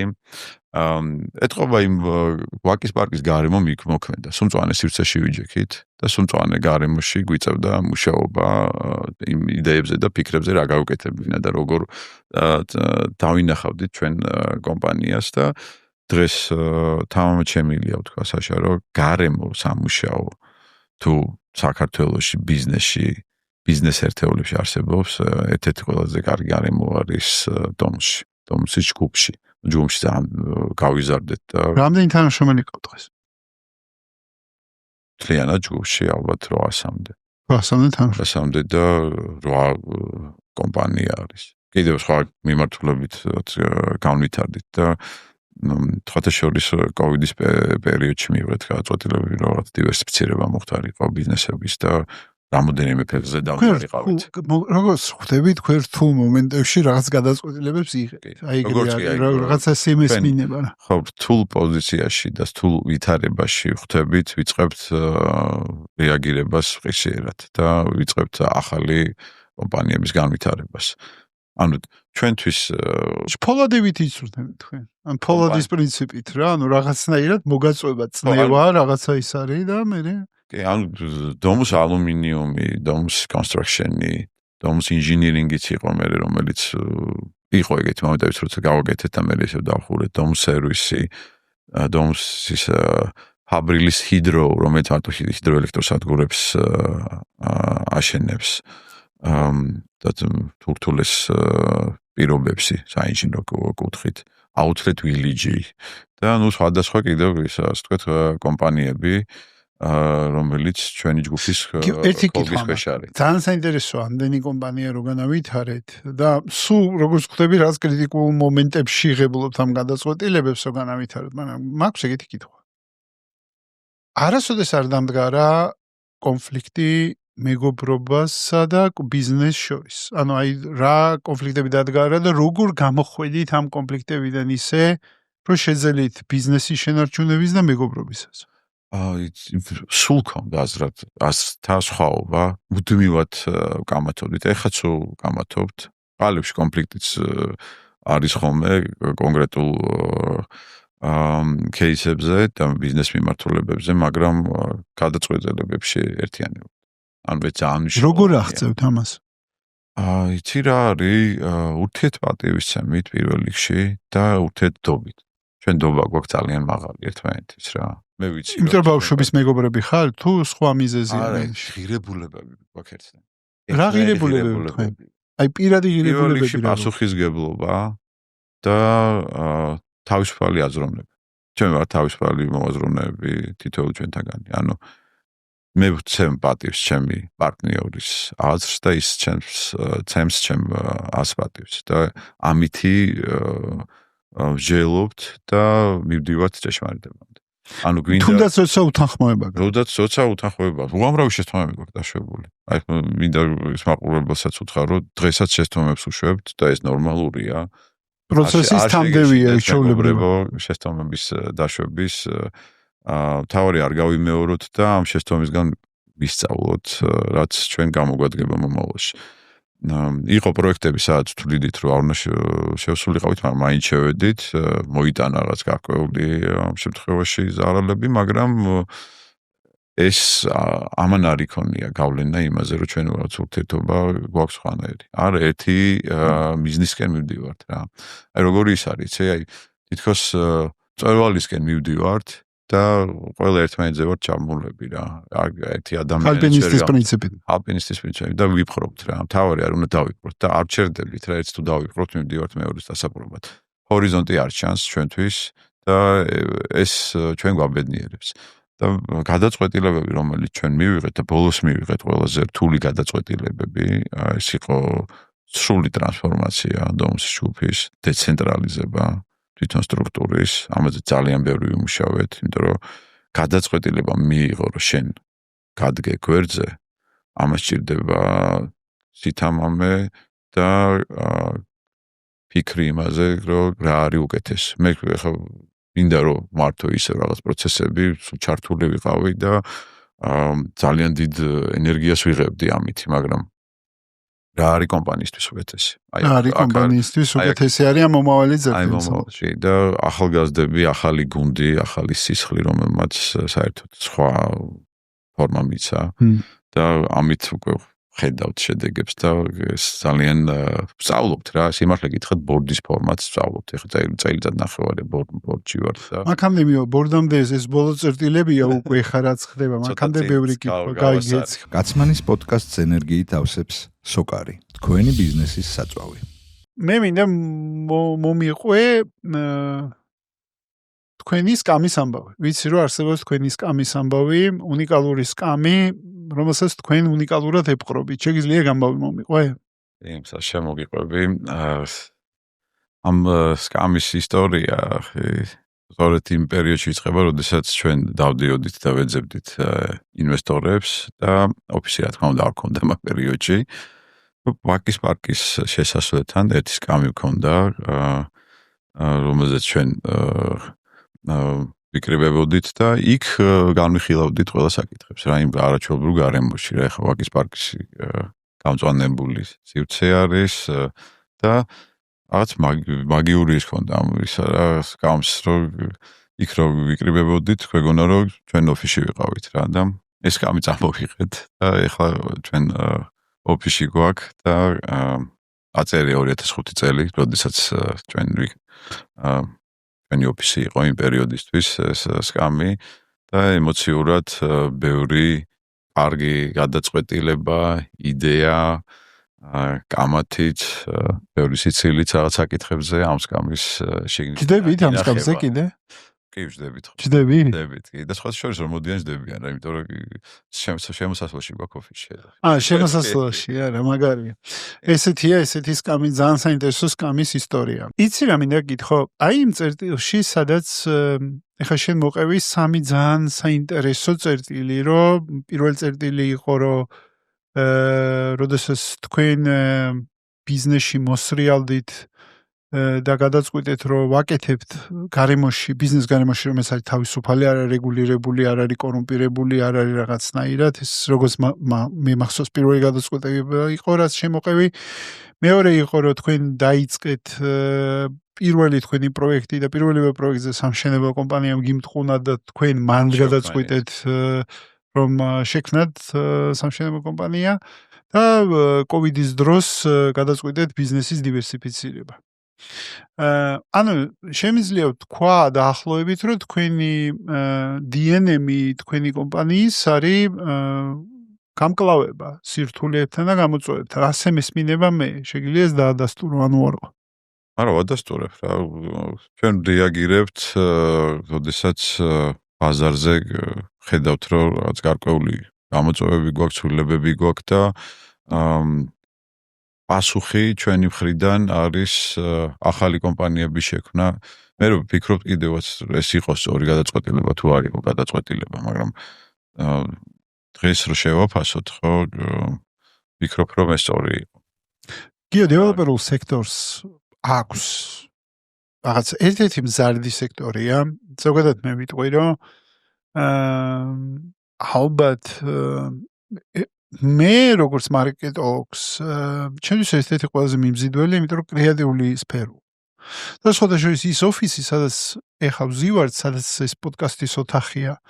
ეს არის აქსისის ერთ-ერთი პირველი შენობა. მისი დამფუძნებელი სანდრო მეჟევიძე მე მგონი დღესაც აქ ცხოვრობს, თუ არ ვცდები. და სხვადასხვა ზვეპატიჟები პოდკასტში აქვე ოფიციალურად ვადასტურებ, რომ ჩემთვის საინტერესო იქნება სანდროს მოსმენაც, ასევე ჩემთვისაც ხო, საინტერესო მოსასმენი იქნება. და მგონია, რომ აქსისი ერთ-ერთი კომპანია იყო, რომელმაც თავის წვლილი შეიტანა ამ სფეროს განვითარებაში და ის მოსასმენი. ხო და ასვამობდი იცი, რომ აქ რო ვიყავი, იყო გაყიდვების ოფისი. და ამ გაყიდვების ოფისში მოვედი თავის შორენაიჯი და აგდარჩიაშვილი თავის თეთრი კვადრატის CEO ვინც არის და ჩემი მეგობარია და მაშინ მოვედი მახსოვს აქ და ვთქვი რომ აი ეს ოფისი მომწონს და ოდესღაც აქ ვიჯდები. აი ესეთი ძალა აქვს სიტყვას თავის დროზე. დღეს ჩემი ოფისი არის აქ და პოდკასტის და აქ წერთ მე და შენ აი ამ პოდკასტს. ესეთი ისტორია აქ არის ამ ოფისს. ძალიან საინტერესოა. და სიტყვას რა თქმა უნდა აქვს ძალიან დიდი ძალა რა. ხო, რაზე შეყვებოდი ზუსტად რომ ჩვენ ვარ აი სიტყვამ CGU-ტემ და ეს მიზანსტრაფულობამ მოიტანა სწორედ ამ კომპანიის შექმნა. და ფოტოშორის იმასაც გავიხსენებ, რომ აი რაღაც მინდოდა გვევლო სრულყოფილებისკენ პროექტებს, რომელსაც ჩვენ დღესაც ქმნით, დეტალებში უყურებთ რა, ეს არის ძალიან მნიშვნელოვანი, რომ საბოლოო ჯამში ის ხარისხი არის დეტალებზე კონცენტრაცია და მუდმივი გაუმჯობესება, მუდმივი სწრაფვა სრულყოფილებისკენ, რომელსაც მომხმარებელი გვიან ხედავს. და აქვე მნიშვნელოვანია ისიც, რომ როდესაც პროექტს აკეთებ და რენდერზე ყოველთვის ლამაზად ჩანს ხოლმე რა ეს თვითონ გრაფიკა, ვიზუალური მხარე და მინდა გითხრა, რომ ვამაყობ იმითი, რომ რენდერზე უკეთესია ჩვენი შენობები, როდესაც სრულდება. და რეალურ ცხოვრებაში უკეთესია რენდერზე. უკეთესია, ბევრად უკეთესია. და იმიტომ გზაში რაღაც გადაწყვეტილებებს მიიღებთ, რომელიც გაუმჯობესებს ამ რენდერს. ამას გულისხმობ? რენდერი არის ჩანახატი და ვიზუალიზაცია, რაც მომავალში უნდა იყოს და ძირითადად უფრო გაფერადებული არის და როდესაც სრულდება არ გავს ხოლმე რა და ჩვენ შემთხვევაში პირიქით უკეთესია და ეს არის ერთ-ერთი ჩვენი мотиваცია და კაი რაღაც ახსენის ხოთი შორის გზაში ჩვენ ვიღებთ გადაწყვეტილებებს, როდესაც ხვეწავთ. ანუ იდეა პროექტი ბევრად უკეთესი არის დახვეწილი, ცვლილებებს განიცდის და ძალიან ბევრი მაგალითია მაგისიც, რომ საზღვარგარეთაც მინახია მაგალითად ამერიკაში, ჩიკაგოში, რაღაც 18 სართულზე ცვლილებები პროექტის და ეს ნორმალური არის. ჩვენ შემთხვევაშიც ხდება ცვლილებების შეტანა, ოღონდ რა თქმა უნდა იმ მიზნით, რომ გავაუმჯობესოთ. და ეს რჩება საზოგადოებას. აი აქაც მინდა ხაზი გაუსვა, რომ პროექტებს, რომელსაც დეველოპერული კომპანია აშენებს, რჩება საუკუნეები ქალაქს. ამიტომ მისი იერსახე და არქიტექტურული ღირებულება უნდა იყოს იმ გარემოსთვის კარგად ადაპტირებული და ეს იერსახე უნდა პასუხობდეს იმ ადგილის ისტორიას. მაგაზე მაგიო შენთან კითხვა. რას ვერ ხვდები, იცი? მოდი ესე შევხედოთ, რომ მე ხა არ ვერ ყვევი მაგდონეზე ხა ქალაქების დაგეგმარებას და ასე შემდეგ, მაგრამ რაღაცნაირად ევროპაში რო ჩავდივარ, არ ვიცი, პარიზს აქ თავისი რაღაცა როგორ თქვა, დაგეგმარება იერსახე, რაღაცნაირად აბსოლუტურად უნიკალურია თვითფრინავიდან რო უყურებ, მაგალითად თუნდაც ბარსელონაში რო ჩადიხარ და უყურებ და ესეთი ერთნაირი სახურავები რაღაცნაირად უბანურად ქუჩები, სწორად. იცი რა მითხარი? ეს ხო რაღაც თან არ არის ხა 5, 10, 20 წლის ნოუ-ჰაუ, ხო? ანუ ქალაქების დაგეგმარებას, ინფრასტრუქტურას და რაღაცებს ხა დიდი ისტორია აქვს ალბათ. მე ესე ვარაუდობ, ხა მაგაში დილეტანტი ვარ, მაგრამ გზნობის დონეზე მაინც ესე შევდივარ. ისტორია და საკანონმდებლობაზე. საკანონმდებლობაზე. მოდი მარტივად გეტყვი რა, რატო გვაქვს ამდენი შენებლობა? მოდი ესე ვთქვათ, ხა ყველა თქვენაირად რომ ფიქრობდეს რომ რავი ღირებულებას უნდა ქმნიდეს ქალაქისთვის, მაცხოვრებლისთვის, რა ვიცი იმისთვის, ამისთვის. მე მგონია რომ 90% ფიქრობს რომ ღირებულება უნდა შექმნას თავის. ესაა ჩემი პირადი აზრი, თორე ესე რომ ფიქრობდეს კომპანიები, მაშინ არ გვექნებოდა ბევრი ჟღანი, რომელსაც მე ვხედავ და საბოლოო ჯამში რავი ბეტონის ქალაქის განცდა არ მექნებოდა. მე არ მგონია რომ მე მარტო ვარ მაგ განცდაში და შესაბამისად როგორ შეიძლება სისტემაში მოექცეს ან მოწესრიგდეს როგორც ეხა დილეტანტ ხო 5 წლის ბავშვის ენაზე ამიხსენი რა ანუ რა შეიძლება გაკეთდეს იმისათვის რომ ეს ქალაქი ლამაზდებოდეს და არა უშნოვდებოდეს არამედ რა შეიძლება იყოს ამ ქალაქისთვის რომელიც თან რა ვიცი ვერ იტევს მე მგონი ამდენ არც ადამიანს აღარც მანქანას და საბოლოო ჯამში კოლაფს ანუ მე 2 საათი უკვე ვდგავარ სასოფში ანუ და არა მგონი ანუ საბოლოო ჯამში აი ამ ქალაქის დაგემარების კუთხით რა შეიძლება გაკეთდეს აი როგორც დეველოპერმა უბრალოდ ამიხსენი 5 წლის ბავშვს შვილი რომ მოსულიყო და ეთქვა რომ როგორ შეიძლება აი მასე რომ ამიხსნა ძალიან კარგი კითხვა მადლობა ამ კითხვისთვის და ეს ერთ-ერთი ყველაზე რთული დასარეგულირებელია, როდესაც არ არის საკანონმდებლო საფუძველი და ფუნდამენტი შექმნილი. ეს წლების განმავლობაში დაგროვილი პრობლემა არის სულ რაღაც 5 წელია, რაც განშემს რეგულირების გეგმა, თუ არ ვცდები 5-6 წელია, რაც რეალურად მივიღეთ და მივყვებით ამ გეგმას და აქაც ამ შემთხვევაში ქალაქის სამუშაო არის მერიის და რაზეც მუშაობენ, მაგრამ ვფლირო კიდე მეტის გაკეთება შეიძლება და ასევე პრობლემა არის საშა კომპეტენციის ნაკლებობა. მაგას თქვენ ხო დაეჯახით, როგორც კი ხარისხიანი მშენებლობა გადაწყვიტეთ, ხო ახსენე რომ დავეჯახით. აი როგორაც არის ურბანულად ქალაქის განვითარება, ურბანული განვითარებას აქვს ძალიან ბევრი შემადგენელი კომპონენტი რა. ეს არის ძალიან შორს არ წახვიდე მიკროფონი და თორე ვერ ინფრასტრუქტურული მხარე მიწას აქვს განვითარების ზღვარი. ქალაქს აქვს განვითარების ზღვარი და ასევე დეველოპერი კომპანიამაც ინდივიდუალურად როდესაც მიწას იღებს, იქაც ბალანსი არის საპოვნელი რა და ამ შემთხვევაში ხშირად ხდება ისე რომ კანონი არ არეგულირებს იმას რა ინტენსივობით უნდა ავაშენოთ. არის გეგმა, მაგრამ არის ასევე ამ შემთხვევაში ხრელები, სადაც შესაძლებელი არის რომ უფრო მაღალი შენობები მივიღეთ და ეს მაღალი შენობები უკვე აზიანებს გარშემო მდგომარეობას, იტვირთება კომუნიკაციები, არ არის საკმარისი ავტოსადგომების რაოდენობა, ასევე იერსახეც ზიანდება და არის ამ შემთხვევაში არ არის თითქმის ჩასმული, არამედ ამოვარდნილი შენობები, რომელიც კითხვა დეველოპერული ასოციაცია არის ინიციატორი ასეთი რაღაცეების არის მენეჯმენტ ასოციაცია არსებობს, სადაც ჩვენ ვართ გაწევრიანებული და არის ბიზნეს ასოციაცია. აქ მაინც ვფიქრობ, რომ დასარეგულირებელია კანონით რა. ეხლა მოდი ისიც ვთქვათ რა სიმართლე, რომ ევროკოდები, რომელიც ითვალისწინებს სტანდარტებს ხარისხის და ჩვენ ეხლა დავიწყეთ ამ ევროკოდების დანერგვა დაახლოებით 8-9 წლის უკან ვიყენებდით ძალიან ბევრ ევროკოდის სტანდარტს. პირველმა დავიწყეთ ალუმინის მულტიფუნქციური მინების და კარფანჯრების გამოყენება, დათმუნება შენობების. ეხლა სულ რაღაც მივიღეთ ენერგოეფექტურობის კოეფიციენტის სტანდარტი და კანონი, ხმის იზოლაციის კანონი და ნელ-ნელა მივდივართ, მაგრამ უფრო ადრე შეიძლებოდა ამის დაწყება და კანონი უნდა არეგულირებდეს და აქ ძალიან მნიშვნელოვანი ფაქტორი არის ასევე დეველოპერის მიდგომა.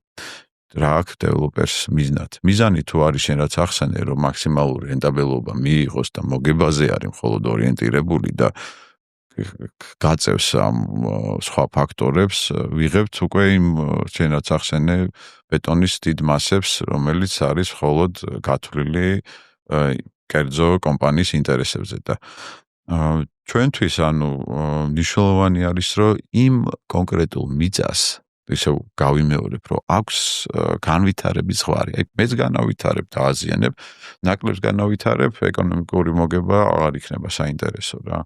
ბალანსია რაღაცა. მან და აი გადაწყვეტილებები არის უკვე დეველოპერის ხრიდან რა. ის ღირებულებაზე ესე უბრუნდები რა. ბიზნესი არის ღირებულებების ერთობლიობა, რომელიც შემდეგ კეთილდღეობა და მატერიალური, ეკონომიკური კეთილდღეობა მოაქვს საზოგადოებისთვის, ხო? და ჩვენ შემთხვევაში პროექტები, რომელსაც ჩვენ ვახორციელებთ, ითვალისწინებს რეკრეაციული სივრცეების დატოვებას. არ შეიძლება, ჩემი აზრით დანაშაულია რომ არტოვებ რეკრეაციულ სივრცეს. კანონი არეგულირებს, მაგრამ არის ინდივიდუალური შემთხვევები, სადაც შენ უნდა მიიღო გადაწყვეტილება. მაგალითისთვის მწვანე ქალაქის ნომინაციაში ჩვენმა ერთ-ერთმა პროექტმა თამარშული 13-ში გაიმარჯვა, სადაც დავტოვეთ 60%-ზე მეტი ეზო. არის უნიკალური კომპლექსი.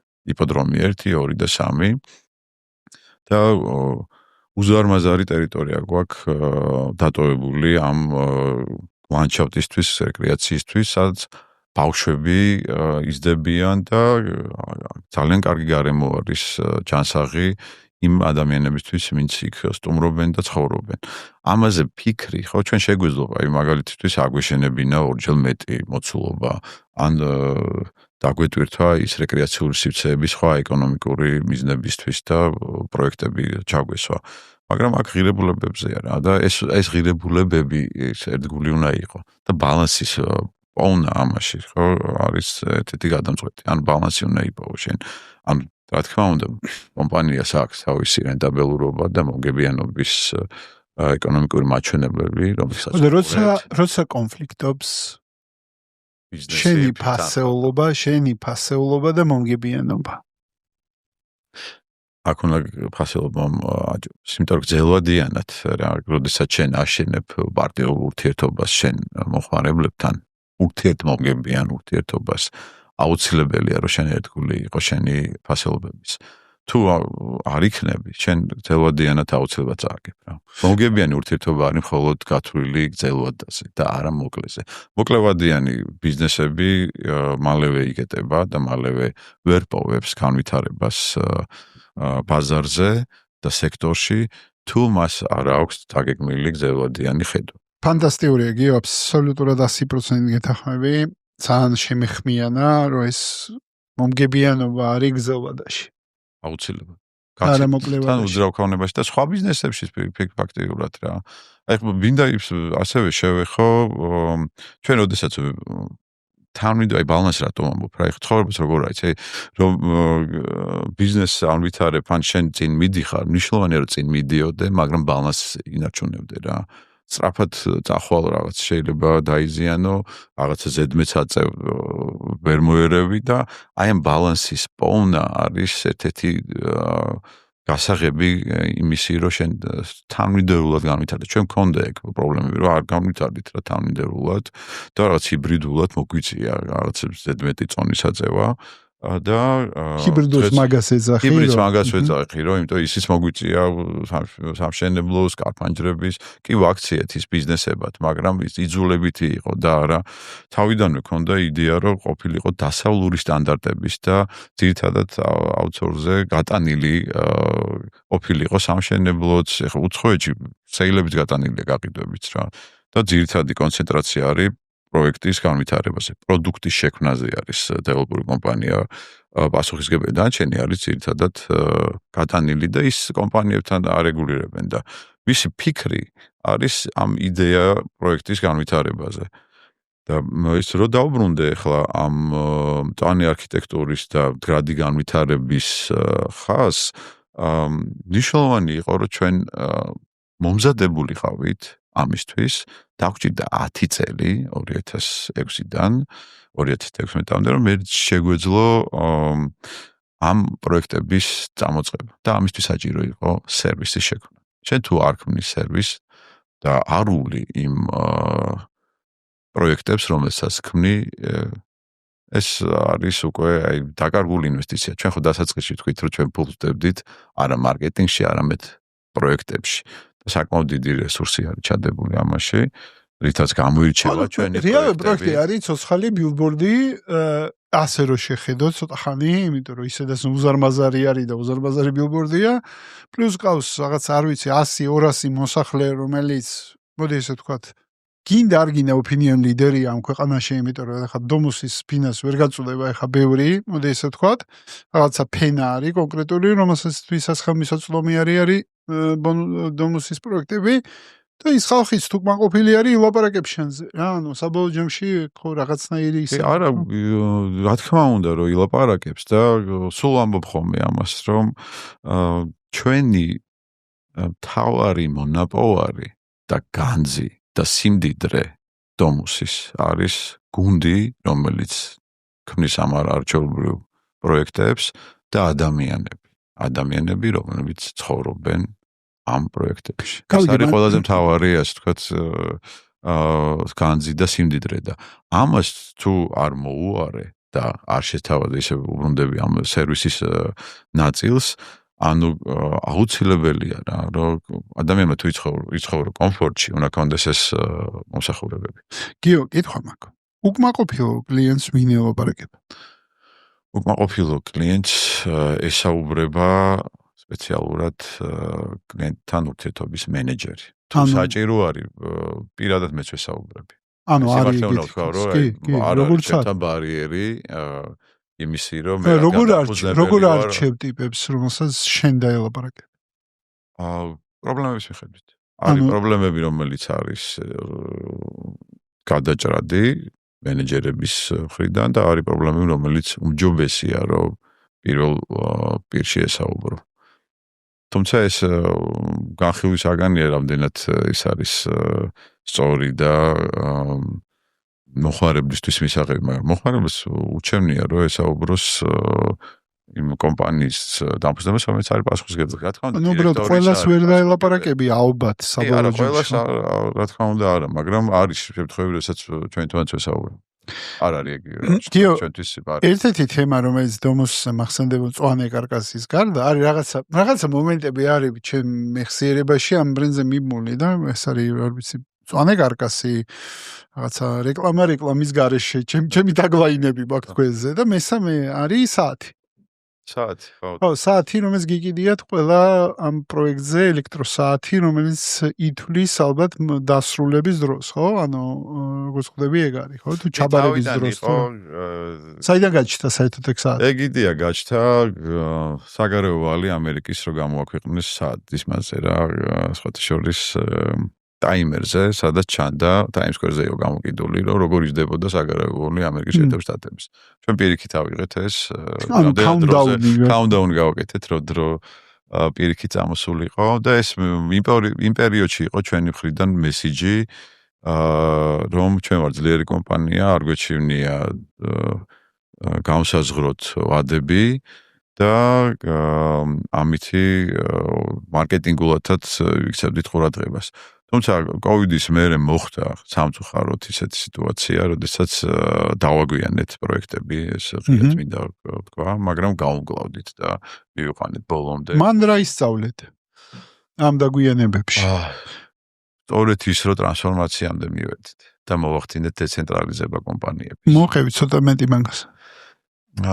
ესე იგი, მაგ პერიოდში, როდესაც გაჩნდა პრობლემები ჩვენივე შვილობილ კომპანიებს პასუხს ესევე ვთხოვდით და ვერ ვაჯარიმებდით, იმიტომ რომ ჩვენივე შვილობილ კომპანიები აშენებდნენ ამ პროექტებს და ფასადებს აკეთებდნენ და ასევე ამ კომპანიებს რომ თავიანთი რენტაბელურობა გაეცადათ, ჰქონდათ გარე დაკვეთები და უზარმაზარი დაკვეთები და იქაც იყო გარკვეული ასე თქვა პრობლემა, იმიტომ რომ პრიორიტეტით გარე დაკვეთაზე ჰქონდა ხელშეკრულება, სადაც აჯარიმებდა დამკვეთი და აქ შიგნით ჰქონდა კომპანია, რომელიც ისედაც დედა კომპანია არის და თავის შვილობილ კომპანიას ესე ვერ უდგებოდა და ეს ინტერესთა კონფლიქტი დავინახეთ და დავიწყეთ მუშაობა ძალიან ხანგრძლივი ტრანსფორმაციის პერიოდი, როდესაც დავალაგეთ სტრუქტურულად, შემოვიყვანეთ ძალიან კომპანია, რომელმაც იმუშავა და მოხდა ისე, რომ დეცენტრალიზება მოვახდინეთ, გავყავით. ან კონსულტანტები აიყვანეთ, ვინ ახსენე, ხო? კი, კონსულტანტები ავიყვანეთ, რომლებმაც იმუშავეს და დიდი ხანი იყო ჩვენთან უცხოელები იყვნენ? არა, ქართული კომპანია იყო.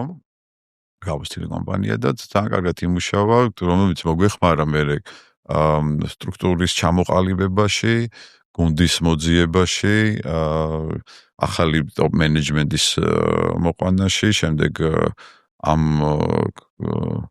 აღმასრულებელი CEO-ების არჩევაში და ეხლა ისე დავალაგეთ. მე დავინტერესდი ვინა ეს კომპანია. კომპანია სინერგია. აპუნამის მუშავა ძალიან კარგად და მოხდა ისე რომ დავალაგეთ და ეს პასუხი იყო იმ დაგვიანებების, რომელიც ჩვენ გქონდა და დღეს ეხლა ყველაზე დიდი ასე ვთქვათ უკვე გამოწვევა გვაქვს რომ დრო შევამციროთ პირიქით და სწორედ ჩვენივე სამშენებლო კომპანია ან დეველოპერული კომპანია რომელიც დეცენტრალიზებულია შეიძლება აღარ აუშენოს ამ ასე ვთქვათ დეველოპერულ კომპანიას და ავიყვანეთ მენეჯმენტ კომპანიები რომელიც მონიტორინგს განახორციელებენ გავფართოვდით, ახლა პირველად გადავედით საერთოდ წყლის იქით სანაპიროზე პროექტი განახორციელეთ, არდოს არ განახორციელებია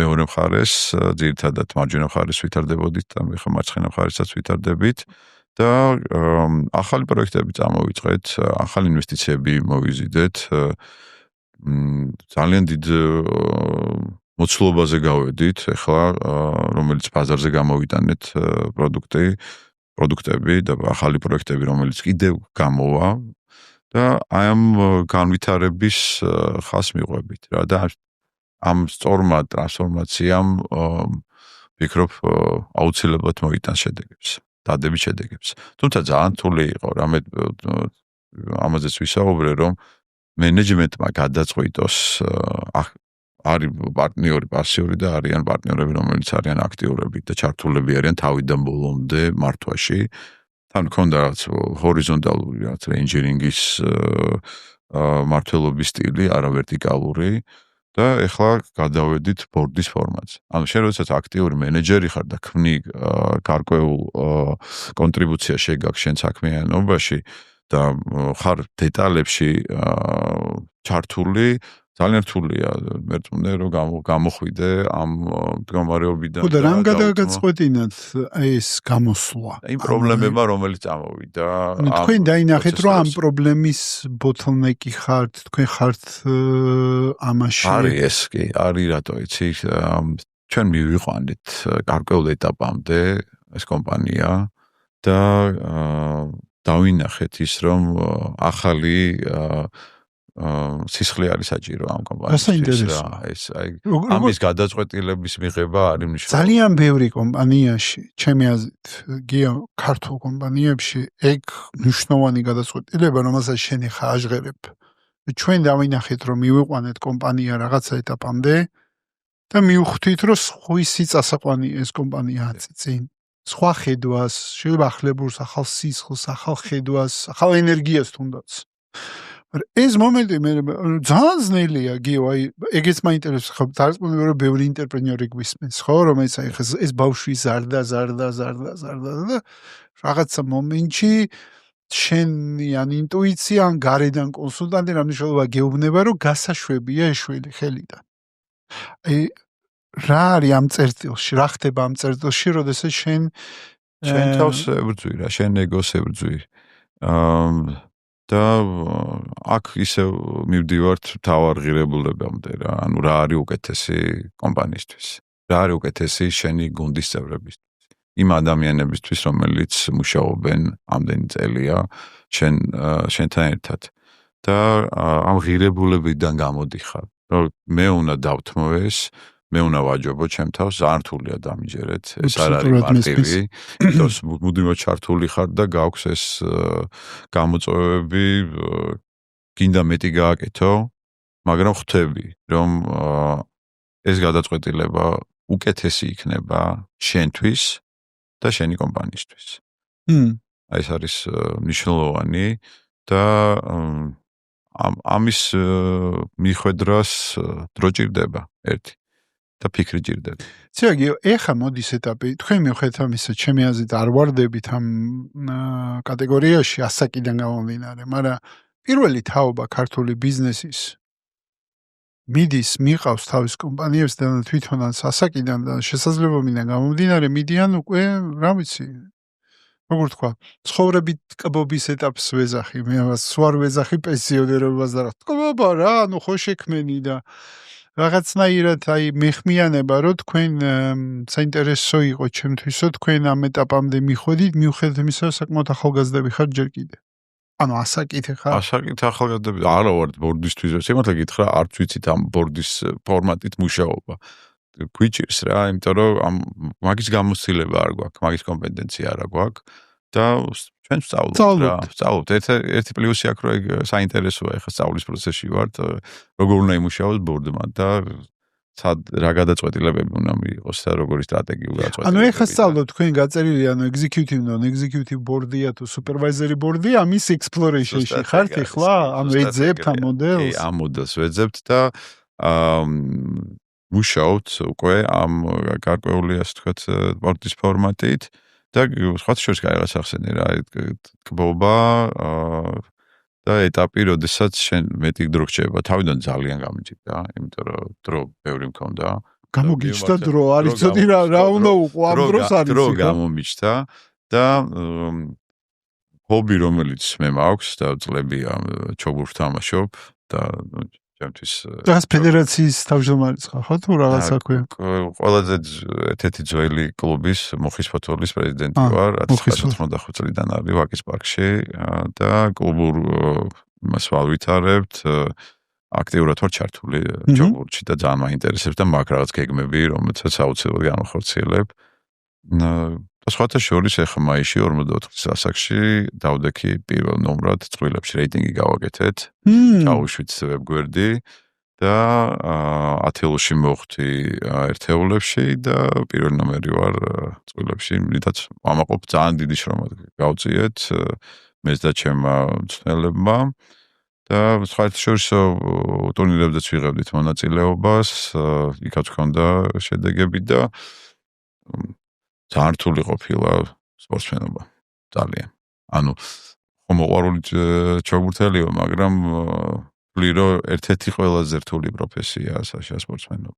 აი უზარმაზა შრომა. ფიზიკური შრომის თუ აი რის გამო ამბობ? შედეგის ისა. ფიზიკური შრომა ჭირდება, ბევრი მენტალური თუნდა იყოს ძლიერი და ძალიან რთულად ვეგვიებები წაგებას. ანუ წაგება არ შემიძლია. და ბევრი წაგება მქონდა და მე მოვიტანა მოგებები. 25 ტურნირი მაქვს მოგებული და ვფიქრობ, რომ უფრო მეც შევძლებ. არსებობს ბიზნესში რამე წაგება, რომელსაც არ შეეგუე დღემდე? კარგი კითხვა. უყურებ ჩვენ პოდკასტს. არ დაგავიწყდეს, გამოიწერე არხი, დაალაიქე, დაგვიტოვე კომენტარი და გვაჩვენე, რომ მოგწონს რასაც ვაკეთებთ. არ შევეგუე პრინციპში პირველ ჩემ ბიზნესს და იქ არ მეყო კომპეტენცია და ძალიან ბრაზობ. ეს ხო ბარი, როდესაც გავაკეთე და ახალგაზრდა ვიყავი, მოდემ ბარი ჭავჭავაძის 8 ნომერში. ჩემ დეიდაშვილთან ერთად ოჯახმარად აქტივი გაყიდა, პრობლემები ჰქონდათ, ვალდებულებები ბანკთან და დავიწყეთ ჩვენი ბიზნესი. რამდენი წლის ხარ? 18-ის ვარ და რა პერიოდია იცი, ძალიან ცოტა არის ეს ბარები, ექსესი არის კუთხეში, კეკელიძის, მაშინდელი პეროსკაიას ქუჩა, ნახლებდიანის და ქიაჩელისის ახალი დაწყებულია ბარების და რესტორნების განვითარება. სანტა-ფე მახსენდება ერთ-ერთი რესტორანი, საიდანაც მე ვარ წამოვიყვანე. მექსიკური. ხო, მექსიკური. ხო, გახსოვს, ხო, მექსიკური და დავიწყეთ აი ეს ამაზე მოყვები ხო შევეხები საინტერესოა რა და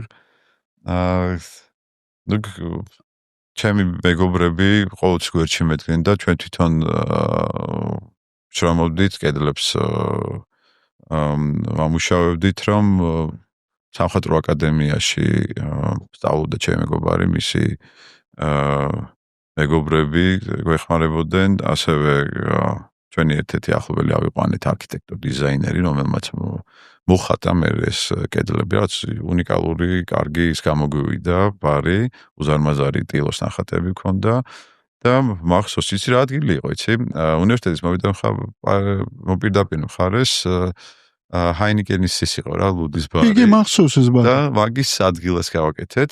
ეხაც მახსოვს 12 მაგიდა მქონდა შიგნით და გარეთ მქონდა 6 მაგიდა ვერანდაზე და ძალიან პატარა ის მქონდა რა თანხა და ამიტომ გვიწევდა ეკონომის გაკეთება, სულ რაღაც 18-20,000 დოლარამდე მქონდა თანხა და ხელნაკეთის კამები, ვიტრაჟული მაგიდები და ევროპული სამზარეულო ესე დავგეგმეთ. ნუ ისეთი კურიოზული ამბავი არის, რომ გავხსენით ველოდებით მოხმარებლებს და გავღეთ კარები და შემოვიდნენ სტუდენტები.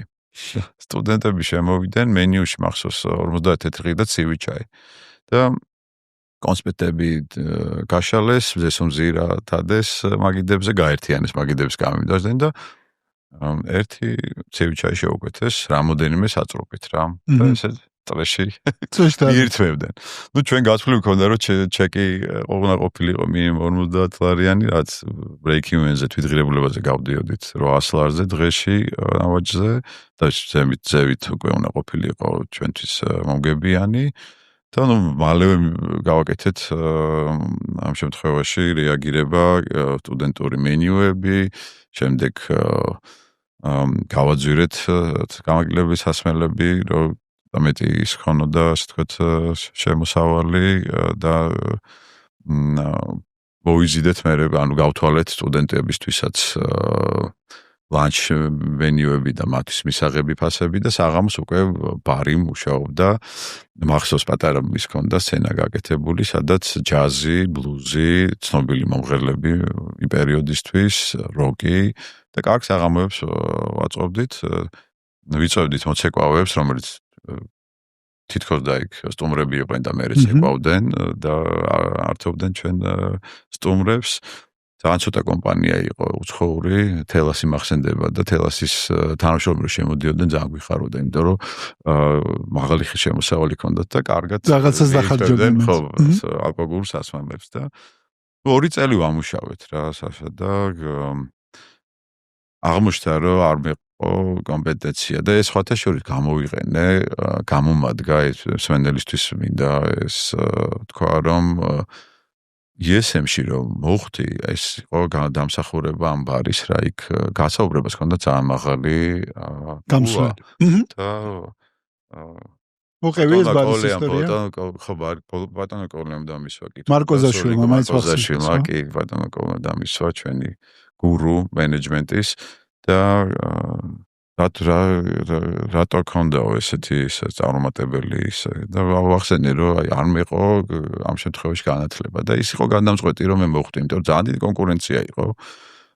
გაცილებით მაგარი კომპანიებს ხავდა წარდგენი თავის მენეჯერები და მადლობა მინდა გადაუხადო მაშინ ბატონ სულიკოს და იმ გუნდს რომელმაც გადაწყვეტილება მიიღო და შემდეგი ნაბიჯები სწორედ ამ ESM-დან წამოვიდა და ჩემთვის იყო აი ის რამტკინმე, იმიტომ რომ პირველი ბიზნეს შეხება იყო, ხო ვიხსენებ და 2 წელიწადში დავკეტეთ, იმიტომ რომ ციცოცხლის ციკლი აღმოჩნდა, რომ კომპანია თვითონ ბარს და გასტრონომიას აბსოლუტურად სხვანაირი აქვს. ვერ ამუშავეთ სამზარეულო, ძალიან რთული იყო, იმიტომ რომ სამზარეულოს თუ ამუშავებ, ორჯერ მეტი შემოსავალი აქვს მე ბარიდან და ამის ამოწევა რთული იყო.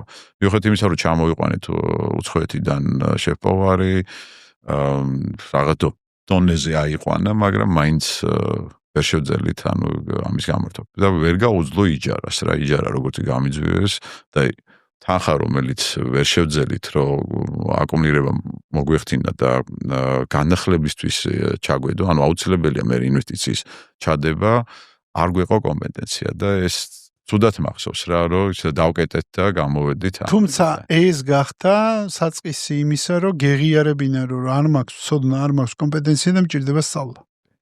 და მაგ პერიოდში დავიწყე პრაქტიკებზე სიარული, არ მომწონდა არ იყო ჩემი სფერო, აუდიტი და ბანკში დავდიოდი პრაქტიკებზე და სწორედ მაგ დროს გამოჩნდა ის შესაძლებლობა, რაც მანამდე მოყევი და მოხდი სამშობლო კომპანიայի პერიოდში. გიო, ეხლა ყველა პარტნიორი ბორდზეა? ყველა. ანუ თქვენ მენეჯმენტიდან გამოსულები ხართ? ქონდა რაღაც გადაბარების პროცესი და ძალიან მცირე ისი დოზითა ვართ ჩართულები. ანუ გაცნობიერებული ეგზიტზე ხართ, შეიძლება ასე ითქვას, რომ გაცნობიერებული ეგზიტზე ხართ პარტნიორები? კი, ყველა ვართ გასულები და უფრო აი ხა გადართული ვართ Outlet Village-ის პროექტი. Outlet Village-ზე მაინტერესებს პროექტზე. სხვადასხვა მე მქონდა კითხვა, იმიტომ როგორც მახსოვს ეხლა რატომაც ამბიდივდი და ასეთივე პროცესს გადიოდა Livingstone-ი. და მე ლეფსორა თითქოს მიბრუნდა. მე კითხვა მაქვს ლეფსორას სხვადასხვა ეხლა რატომაც წამომიდივდი და მიბრუნდა ბორჩი იყო და დაბრუნდა. დაბრუნდა მენეჯმენტში, მაგრამ ეხლა მე მგონი ისევ სადღაც დასული, არ ვიცი. მოკლედ Livingstone-ის ისტორიის მოსმენა ძალიან საინტერესო იქნებოდა. ეგეც ESM-ზე დაფუძნებული ერთ-ერთი სამეგობროს ბიზნესია. არა, ESM-მა ძალიან დიდი როლი ითამაშა. ძალიან დიდი როლი ითამაშა და მაინც ვერ უძლებ რა დავსვა ეს კითხვა. როდესაც აი ამ როგორ თქვა, საკმაოდ მწირე ფინანსებით საძმაკაცო რომელსაც დაიწყო, რა ვიცი, რომანტიული გაქვთ, რა ვიცი, ბენჩი სამყაროში. მოგზაურობა და ნუ გახდით ერთ-ერთი ყველაზე დიდი დეველოპერი ხარ და ეს კომპანია არის მულტიმილიონ კომპანია დღეს. რანაირი არის თქვენი მეგობრობა დღეს? ანუ აი ამ გადმოსახედნასაც თქვენ ეზოში ერთად მეგობრობდით, თამაშობდით და ამ ხელა რაღაცა შექმენით ერთად. დღეს სად ახართ? კიდევ უფრო ახლო მეგობრები ვართ და კიდევ უფრო სხვა ეტაპზე გადავიდა ჩვენი მეგობრობა. ხანდახან არის ხოლმე მომენტი, რომ გვეძდება სულ ეხლა. რა ქვია ამ ეტაპს? ამ ეტაპს ქვია მოგზაურობის დაწყების ეტაპი. ოღონდ უკვე ჩვენ მეგობრებს გვაქვს გეგმა და სურვილი დაახლოებით 40 ქვეყანამდე ვართ დამყოფები და კიდე დაგეგმილი გვაქვს. ეს ერთად დადიხარ? 60 ქვეყანა გვაქვს, ასე ვთქვათ, ამ შემთხვევაში მეუნიშნული წელიწადში რომ ორი ახალი ქვეყანა ვნახოთ. ანუ მოგზაურობის აღმოჩენების ეტაპზე ვართ. აღმოჩენებია. კი, აღმოჩენები არის და ამ შემთხვევაში ვიტყვი რომ იყო მოცემულობა, აი გამართლებაზე ხო საუბრობდით რომ ბიზნესში როცა შრომობ და საქმეს აკეთებ და წინ მიდიხარ არ დაარქმევ ამას გამართლებას, იმიტომ რომ ეს მოიტანა გარემოებამ და მე დაალაგდა ეს ყველაფერი და მეგობრებში გამიმართლა, ძალიან გამიმართლა და ფაქტობრივად თელი ცხოვრება ერთად მომდივართ. თელი ცხოვრება ერთად მომდივართ და ეგ ძალიან დიდი შენაძენი გაქვთ თქვენ ერთმანეთი მეგობრობაში და ერთად ყოფნაში და გატანაშიც, როგორც ვიცით. ძლიერები ვართ, როცა ერთად ვართ რა. აი ძლიერები ვართ და როგორც თქვი, განსხვავებული. აი საში როგორი განსხვავებულები ვართ, იცი? და ყველას რაღაც თავისი თითოზე მითხარი თითო თვისება. აი რითი არის თითო თქვენთაგან ერთი თვისება რომ შეგეძლოსო და შენ რა ხარ? ფეთქებადი არის ერთი, რომელიც სასწაული ენერგია აქვს. მეორე არის ჩვენი ბალანსი და გაწონასწორებული. მესამე რომელიც ამ ურთიერთობას კრავს და მეოთხე არის კრეატიული და ინოვატორი. აი ესეთი ის არის რა, აი თითქოს რაღაც სამი მუშკეტერი ვართ, ერთ-ერთი დარტანიანია. ნუ 4 მუშკეტერი ვართ, რომელიც ერთად ვიბრძვით და გავაგრძელებთ ბრძოლას და უამრავი მწვერვალის დაპყრობას. აი ეს არის ჩვენი. ძალიან საინტერესოა ის ჯორნი, რაშიც ხართ, აი ბორდის გამოკვლევაში ხა თქვენ ადგენთ რანაირი ბორდი უნდა იყოსო თქვენს ფუნქციურად არხელი არ შეუშალოთ ალბათ ახალ მენეჯმენტს და თან ალბათ ის DNA არ დაკარგოთ რაც ამ კომპანიას აქვს. მე ასე მესმინება ეხა თქვენი გზა და სიამოვნებით თუ მე შევძლებ სადმე მან კონტრიბუციის გაკეთებას თუნდაც რჩევას კორპორაციული მართვიდან გამომდინარე სიამოვნებით მივიღებ. იმიტომ საინტერესო პროექტია ეს უკვე ბორდი, იმიტომ საქართველოში ეს ახალი თემაა. არა, ახალი თემა არ არის გამოცდილება, არ არის კომპეტენცია.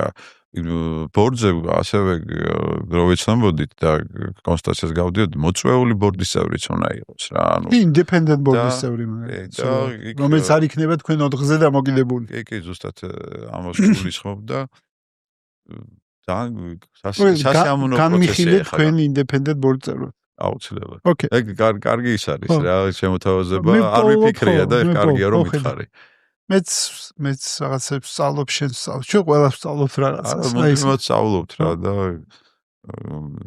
განვითარების გზაზე ვარ. ეხლა ვიცი ხა მე პროექტები ესე უბრალოდ 4-5 საათი არ მეყოფა, იმიტომ ყველა პროექტზე შე რაღაცა ისტორია გექნება, მაგრამ მაინც ახსოვს განცდა. ნუ მოდი ბაგებში რო აშენდა, მაინც ბიჭო მე რო ვიკითხე, ვისი არის და მე ბიჭებმა მე იყო რიგა რომელმაც გამაოცა. კავსაზე და მე თუ კავსაზე იყო მე რიგა, მე ცხეთის ქუჩა რაღაცა საინტერესო. ჩემთვის ყველა საყვარელი მაინც ვაკის პარკი, ანუ მაინც რა ვაკის პარკი არის რაც უნიკალური პროექტი და მაგით შე ეგეთი გამოსული. ხო და რაღაცნაირად მომწონს რომ ესეთ პროექტებს ქმნით და ეთქობა რაღაც კრეატიული ძალა, რომელსაც მე ესე თქვენ დომუსი არასოდეს არ იყო ჩემი კლიენტი, ანუ ესეთ მე თქვენ გიცნობთ რაღაცნაირად, მაგრამ ნუ ესე თვითონ დომუსი არ ყოფი მამა. ძალიან საინტერესო კომპანია და ეხა შენ ახსენე Village, ანუ რეალურად დაიწყეთ ეს პანდემიის მერე სხვა ბიზნეს, ანუ Village-ში თქვენ ფაუნდერები ხართ, ანუ ფაუნდერი. ჩვენ ინვესტიცია თავიდან ბოლომდე ჩვენმა მეგობარმა მოიტანა ეს ბიზნეს იდეა, რომელსაც გამოცდილება ჰქონდა ამ დარგის და დიდი ხანი მუშაობდნენ, უფრო ჩემი პარტნიორები იყვნენ ჩართულები. მე უკვე ერთობლივად გადაწყვეტილება მივიღეთ, რომ ინვესტიცია ჩაგვიდოს, საკმაოდ დიდი რესურსი იყო ამ შემთხვევაში ჩასადები და ძალიან საინტერესო პროცესი გავიარეთ თვითონ ბიზნეს იდეიდან, მე ამერიკული კომპანია, რომელიც დავიქირავეთ მენეჯმენტი და მათ დაიწყეს ამაზე მუშაობა, ბრიტანული კომპანია მარკეტინგული, რომელიც ეხა იხსნება ხო მალე? კი, soft გახსნა გვაქვს თვის ბოლოს და სექტემბერში გვაქვს რეალურად. მაგრამ მენეჯმენტში არ ხართ, ანუ ფაუნდერები ხართ თუ მენეჯმენტის თქვენ? მენეჯმენტში არ ვართ, ან ისე ბორდის ფორმატი გვაქვს, ძალიან კაი გუნდი ყავს აყვანილი და თვითონ კონცეფციაზე იმუშავა არქიტექტურმა კომპანია ელ-35-მა ესპანელებმა, ბარსელონაში აქვთ მაგათ ძალიან კარგი ეს არქიტექტურული კომპანია, რომელსაც ძალიან ბევრი პროექტი აქვს განხორციელებული ევროპაში და თქვათა შორის შთაგონება და ინსპირაცია იყო ძველი თბილისის აივნები და არის აი მოდერნი და ძველის სინთეზი ამ პროექტში გამოყენებული და თქვათა შორის კვლევების მიხედვით, რომელიც ჩვენ ჩავატარეთ, ორი ლოკაცია მოგცა მხოლოდ საქართველოში, ეს ხო რეგიონის არის, ეს არ არის. ეს არის მარტო საქართველოში, ეს არის რეგიონის პირველი გამოცდილება იქნება შოპინგის და პირველი outlet village, სადაც პრემიუმ ბრენდები იქნება წარმოდგენილი და სხვათა შორის ბაზარსაც ხელი შეუწყეთ, რომ ახალი ბრენდები შემოვიყვანეთ საქართველოში და ხელი მაგალითად რა ბრენდები შემოვიყვანეთ? Pinko, Wolfordi, Barcelona, DK და სხვა ბევრი ესე კომპანია და კიდევ შემოდის. ამ პროექტს აქვს ორი ფაზა. ეხლა პირველი ფაზა არის ჯამში 20,000 კვადრატული არის თვითონ ფართობი მაღაზიების პირველ ფაზაში 70 მაღაზია არის დაგეგმილი რომ გაიხსნას თავისი ფუდკორტებით და 2000 მანქანაზე არის გათვლილი, წელიწადში 7 მილიონი ტურისტის მიღება შეუულია, უფრო მეტიც და მეორე ფაზა უკვე დაგეგმილი არის 2026-ში რომ დავიწყო და ჯამში სულ 120 მაღაზია იქნება წარმოდგენილი. საკმაოდ მასშტაბური და დიდი, ნუ ალბათ ახლა ვინც მოგზაურობს იცის outlet village რა არის და რაღაც საქართველოსთვის პირველი ექსპერიენსი იქნება, პირველი გამოცდილება. ადიანი მილანში, იტალიაში აქვე მოვუწევთ. შენ მოყევი ძალიან საინტერესო ისტორია, იცი, აი ეს კაფეს ისტორია რომ მომიყევი, იცი რა ანეკდოტი არ არის, რაც ფრაზა არის, რაც იგავარაკი არ ვიცი, რომ ის რომ მე ახლა მყავს Bentley, არცulis ფაქს რომ ბავშვობაში არ მყავდა ველოსიპედი. დაახლოებით ეგეთი თემა. დღეს ყავს Bentley, ყავს რა ბიზნესი, ყავს ფანტასტიკური, დაეგზიტებული ხარ, წარმატებულია, ბორდზე ხარ. თავის რაღაცა განვითარების ეტაპს გადის, ტრანსფორმაცია, აგერ Village, სხვა პროექტები, რაღაცები, მილიონი ბრენდის წარმომადგენლობა გაქვს. სხვადასხვა სამშენებლო სფეროში და ამასობაში გახსოვს ტკივილით ის კაფე, რომელიც 18 წლის ასაკში ბაიდავაიც არ გამოვიდა. არ გამოვიდა. ხო, ანუ არის პირველი რაღაცნაირი. ბიზნესში შეხება იყო და პირველი წარუმატებლობა არის ყველაზე მტკივნეული. და ალბათ ეგიც უნდა უთხრათ მაყურებელს და მსმენელს, რომ ეხლა ძალიან შემეკრა შენი ისტორია, იცი რა მახსენდება, აი სტივ ჯობსი რო ყვება წერტილების შეერთებაზე რა, აი ხა შენ როგორც მოყევი ეს შენი ისტორია იკვრება მე ეს ყველა წერტილი ერთმანეთს, ხო? აი თუნდაც ეს პირველი წარუმატებლობა, თუნდაც ის გამოწვევები, რაც ქონდა გზაში, როგორ შეიკრა ბოლოს იმაში, რაც ხართ დღეს. ის 4 მეგობარი. იცი რა კითხვა მაქვს შენთან და როგორი იყო აი ამ ბიზნეს, მოდი წარმატებული ბიზნესი რა კოსტი დაგიჯდა? აი ემოციური კოსტი, ოჯახთან ურთიერთობა, ბავშვები, ჩამრთელობა, რა კოსტი დაგიჯდა ეს ბიზნესი? მხოლოდ დიდი სიამოვნება მივიღე. ეს ხა ვერ დავარქვე მაინც რომ იყო ჩვენ მხრიდან გაღებული კი უამრავი შრომა ჩადებული უამრავი, მაგრამ აი ძალიან დიდ სიამოვნებას ვიღებთ. ანუ მუდმივი ბრძოლა, მუდმივი განვითარებაზე ფიქრი, მუდმივი ახალი კონცეფციებზე ფიქრი, ვერ დავარქვე რომ ეს რაღაცა ხარჯი იყო. აბსოლუტურად საპირისპიროა რა. ანუ ჩემ მეხსიერებაში როგორ არის რაღაც დოკუმენტური ფილმი ვით არის და რომ მკითხო ეხა ვაშარო შენ ისევ გაივლიდი ამ გზას, აუცილებლად გავივლიდი იგივე გზას, ოღონდ შეცდომებს ნაკლებს დავუშვებდი. ნუ ალბათ ამ შეცდომებსაც ხო თავის ფასი აქვს. ფასი არა ფასი აქვს, მაგრამ დღეს ხო ვიცი რომ შეცდომები იყო და უფრო გავიმარტივებდი. გიო, ჩვენ ვარ სტარტაპი. როგორც პოდკასტი ვარ სტარტაპი, შეხარ ჩვენი სტუმარი და ისევ მადლიერება სტუმრობისთვის გაზიარებს. რას გვირჩევდი, ან რას დაამატებდი, ან რა უკავშირს მოგცემდი, აი ამ პოდკასტის გაუმჯობესების კუთხით. რამე სხვა გვირჩევდი?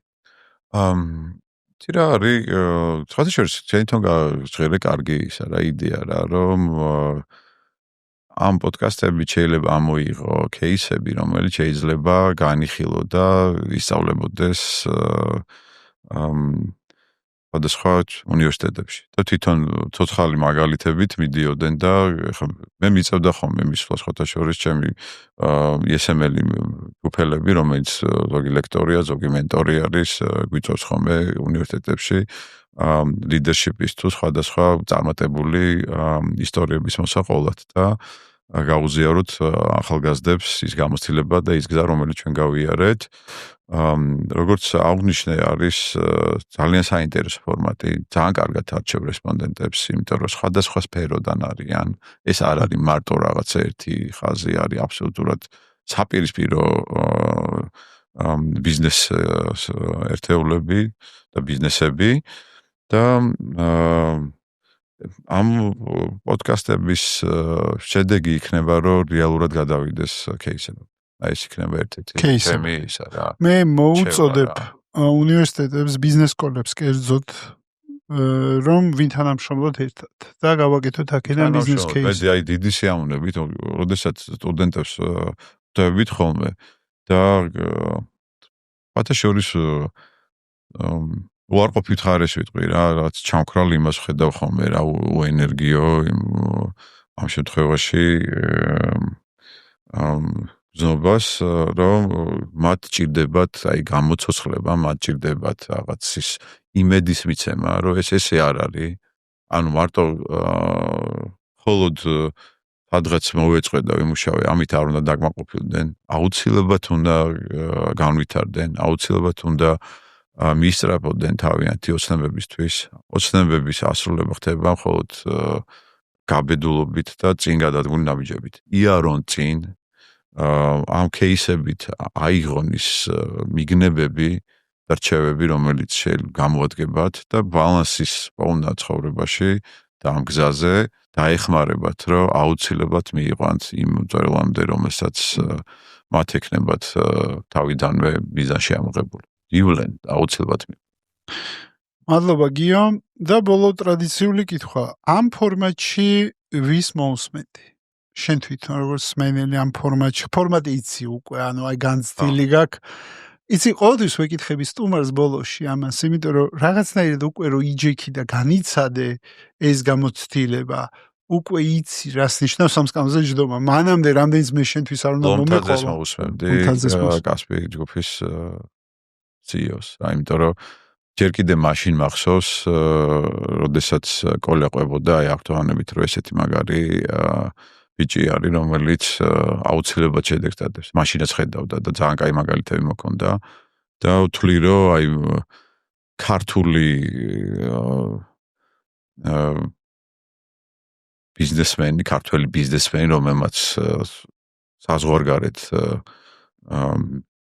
ძალიან დიდ შედეგებს მიაღწია, აი მისი кейსები იქნება ძალიან საინტერესო. თან უფრო ფინანსური კუთხით რა, იმიტომ რომ ფინანსური ინსტიტუტების ჩამოყალიბებაში მიიღო უზარმაზარი წვლილი რა და ძალიან კარგად განავითარა, ეხლა ძალიან დიდი ინვესტიცია გააკეთა და შეიძინა თუ არ ვთქვი რაღაც თურქული კომპანია, ბანკი, როგორც ვიცი და წინ მიდის და მისი მოსმენა, მისი გზა ძალიან საინტერესო იქნება. კიდევ ერთხელ მე დამიპოსტავს Facebook-ზე მიშას სურათ, მე არ ვიცნობ პირადად, მაგრამ ისევ და ისევ ვადასტურებ ჩემ დიდ ინტერესს რომ ჩავწერო და ქართულ საზოგადოებას ქართულ ენაზე ვაჩუქო ეს საუბარი და მგონია ძალიან საინტერესო იქნება. ალბათ ერთ-ერთი არა, ყველაზე წარმატებული ბიზნეს кейსი არის საქართველოს ფარგლებს გარეთ. მოდი ესე დავახო. ზუსტად. ხო და ძალიან საინტერესო მოსასმენი იქნება და გიო, ძალიან საინტერესო მოსასმენი იყო შენი ისტორია, შენი პირადი ისტორია, თომუსი, მეგობრობა, ფასეულობები, რომელიც გააზიარე, ის გამოწვევები, რომელიც გაიარეთ და რომელმაც დაგეხმარათ, რომ შემდეგ ლეველზე გადასულიყავით ყოველ ჯერზე, როცა რაღაცა გამოწვევა გქონდათ. მე მაგლიერება მინდა გამოვხატო, რომ დაუთმე დრო ამას და გულით მოინდომე და მოყევი ეს ყველაფერი. მადლობა საშა, რომ ამ ფორმატის და ამ პოდკასტის ნაწილი გავხდი და ის ეუბნება მივიღე, რომ გავაზიარე ის გზა, რომელიც გაიარა ჩემმა კომპანიამ და ის თავგადასავალი, რომელიც აქ მოყევი. იმედი მაქვს, რომ თუნდაც ერთ ადამიანს დააფიქრებს და უკვე ღირდა ამ 2 საათის გატარება ერთად, რომ თუნდაც ერთმა ადამიანმა ერთი ნაბიჯით რომ ძალიან კარგი გამოცდილება მივიღე და გულწრფელად რო თქვა. ძალიან მაგარი. თითქოს რაღაცა ფრინავში ხომალში ვიჯექით ერთად და მართავდით და ხან ზევითავი ბაოფრინდებოდით და ხან ეხლა დავეშვით და კარგად. მადლობა გუნს, რომელიც წერს ეხლა და იქეთ არიან ყველანი და მუშაობენ, რომ ეს პოდკასტი გამოვიდეს ისეთი, როგორიც არის. მადლობა მაყურებელს, გამოიწერეთ ჩვენი არხი, ჩვენი პოდკასტის არხი, იმისათვის, რომ ყოველთვის იყოთ საქმის კურსში. შემდეგი სტუმარი ვინ იქნება საინტერესო ისტორიით, გაზიარებით იმ ფორმატში, რომელიც ქართულ სივრცეში უბრალოდ სხვა არც არის. მაგრამ მადლობა მაყურებელს, მაყურებელი და მსმენელი რო არ იყოს, მაშინ აგერ დავждებოდი და ვილაპარაკებდი ჩვენთვის. მადლობა ყველას და მომავალ შეხვედრამდე.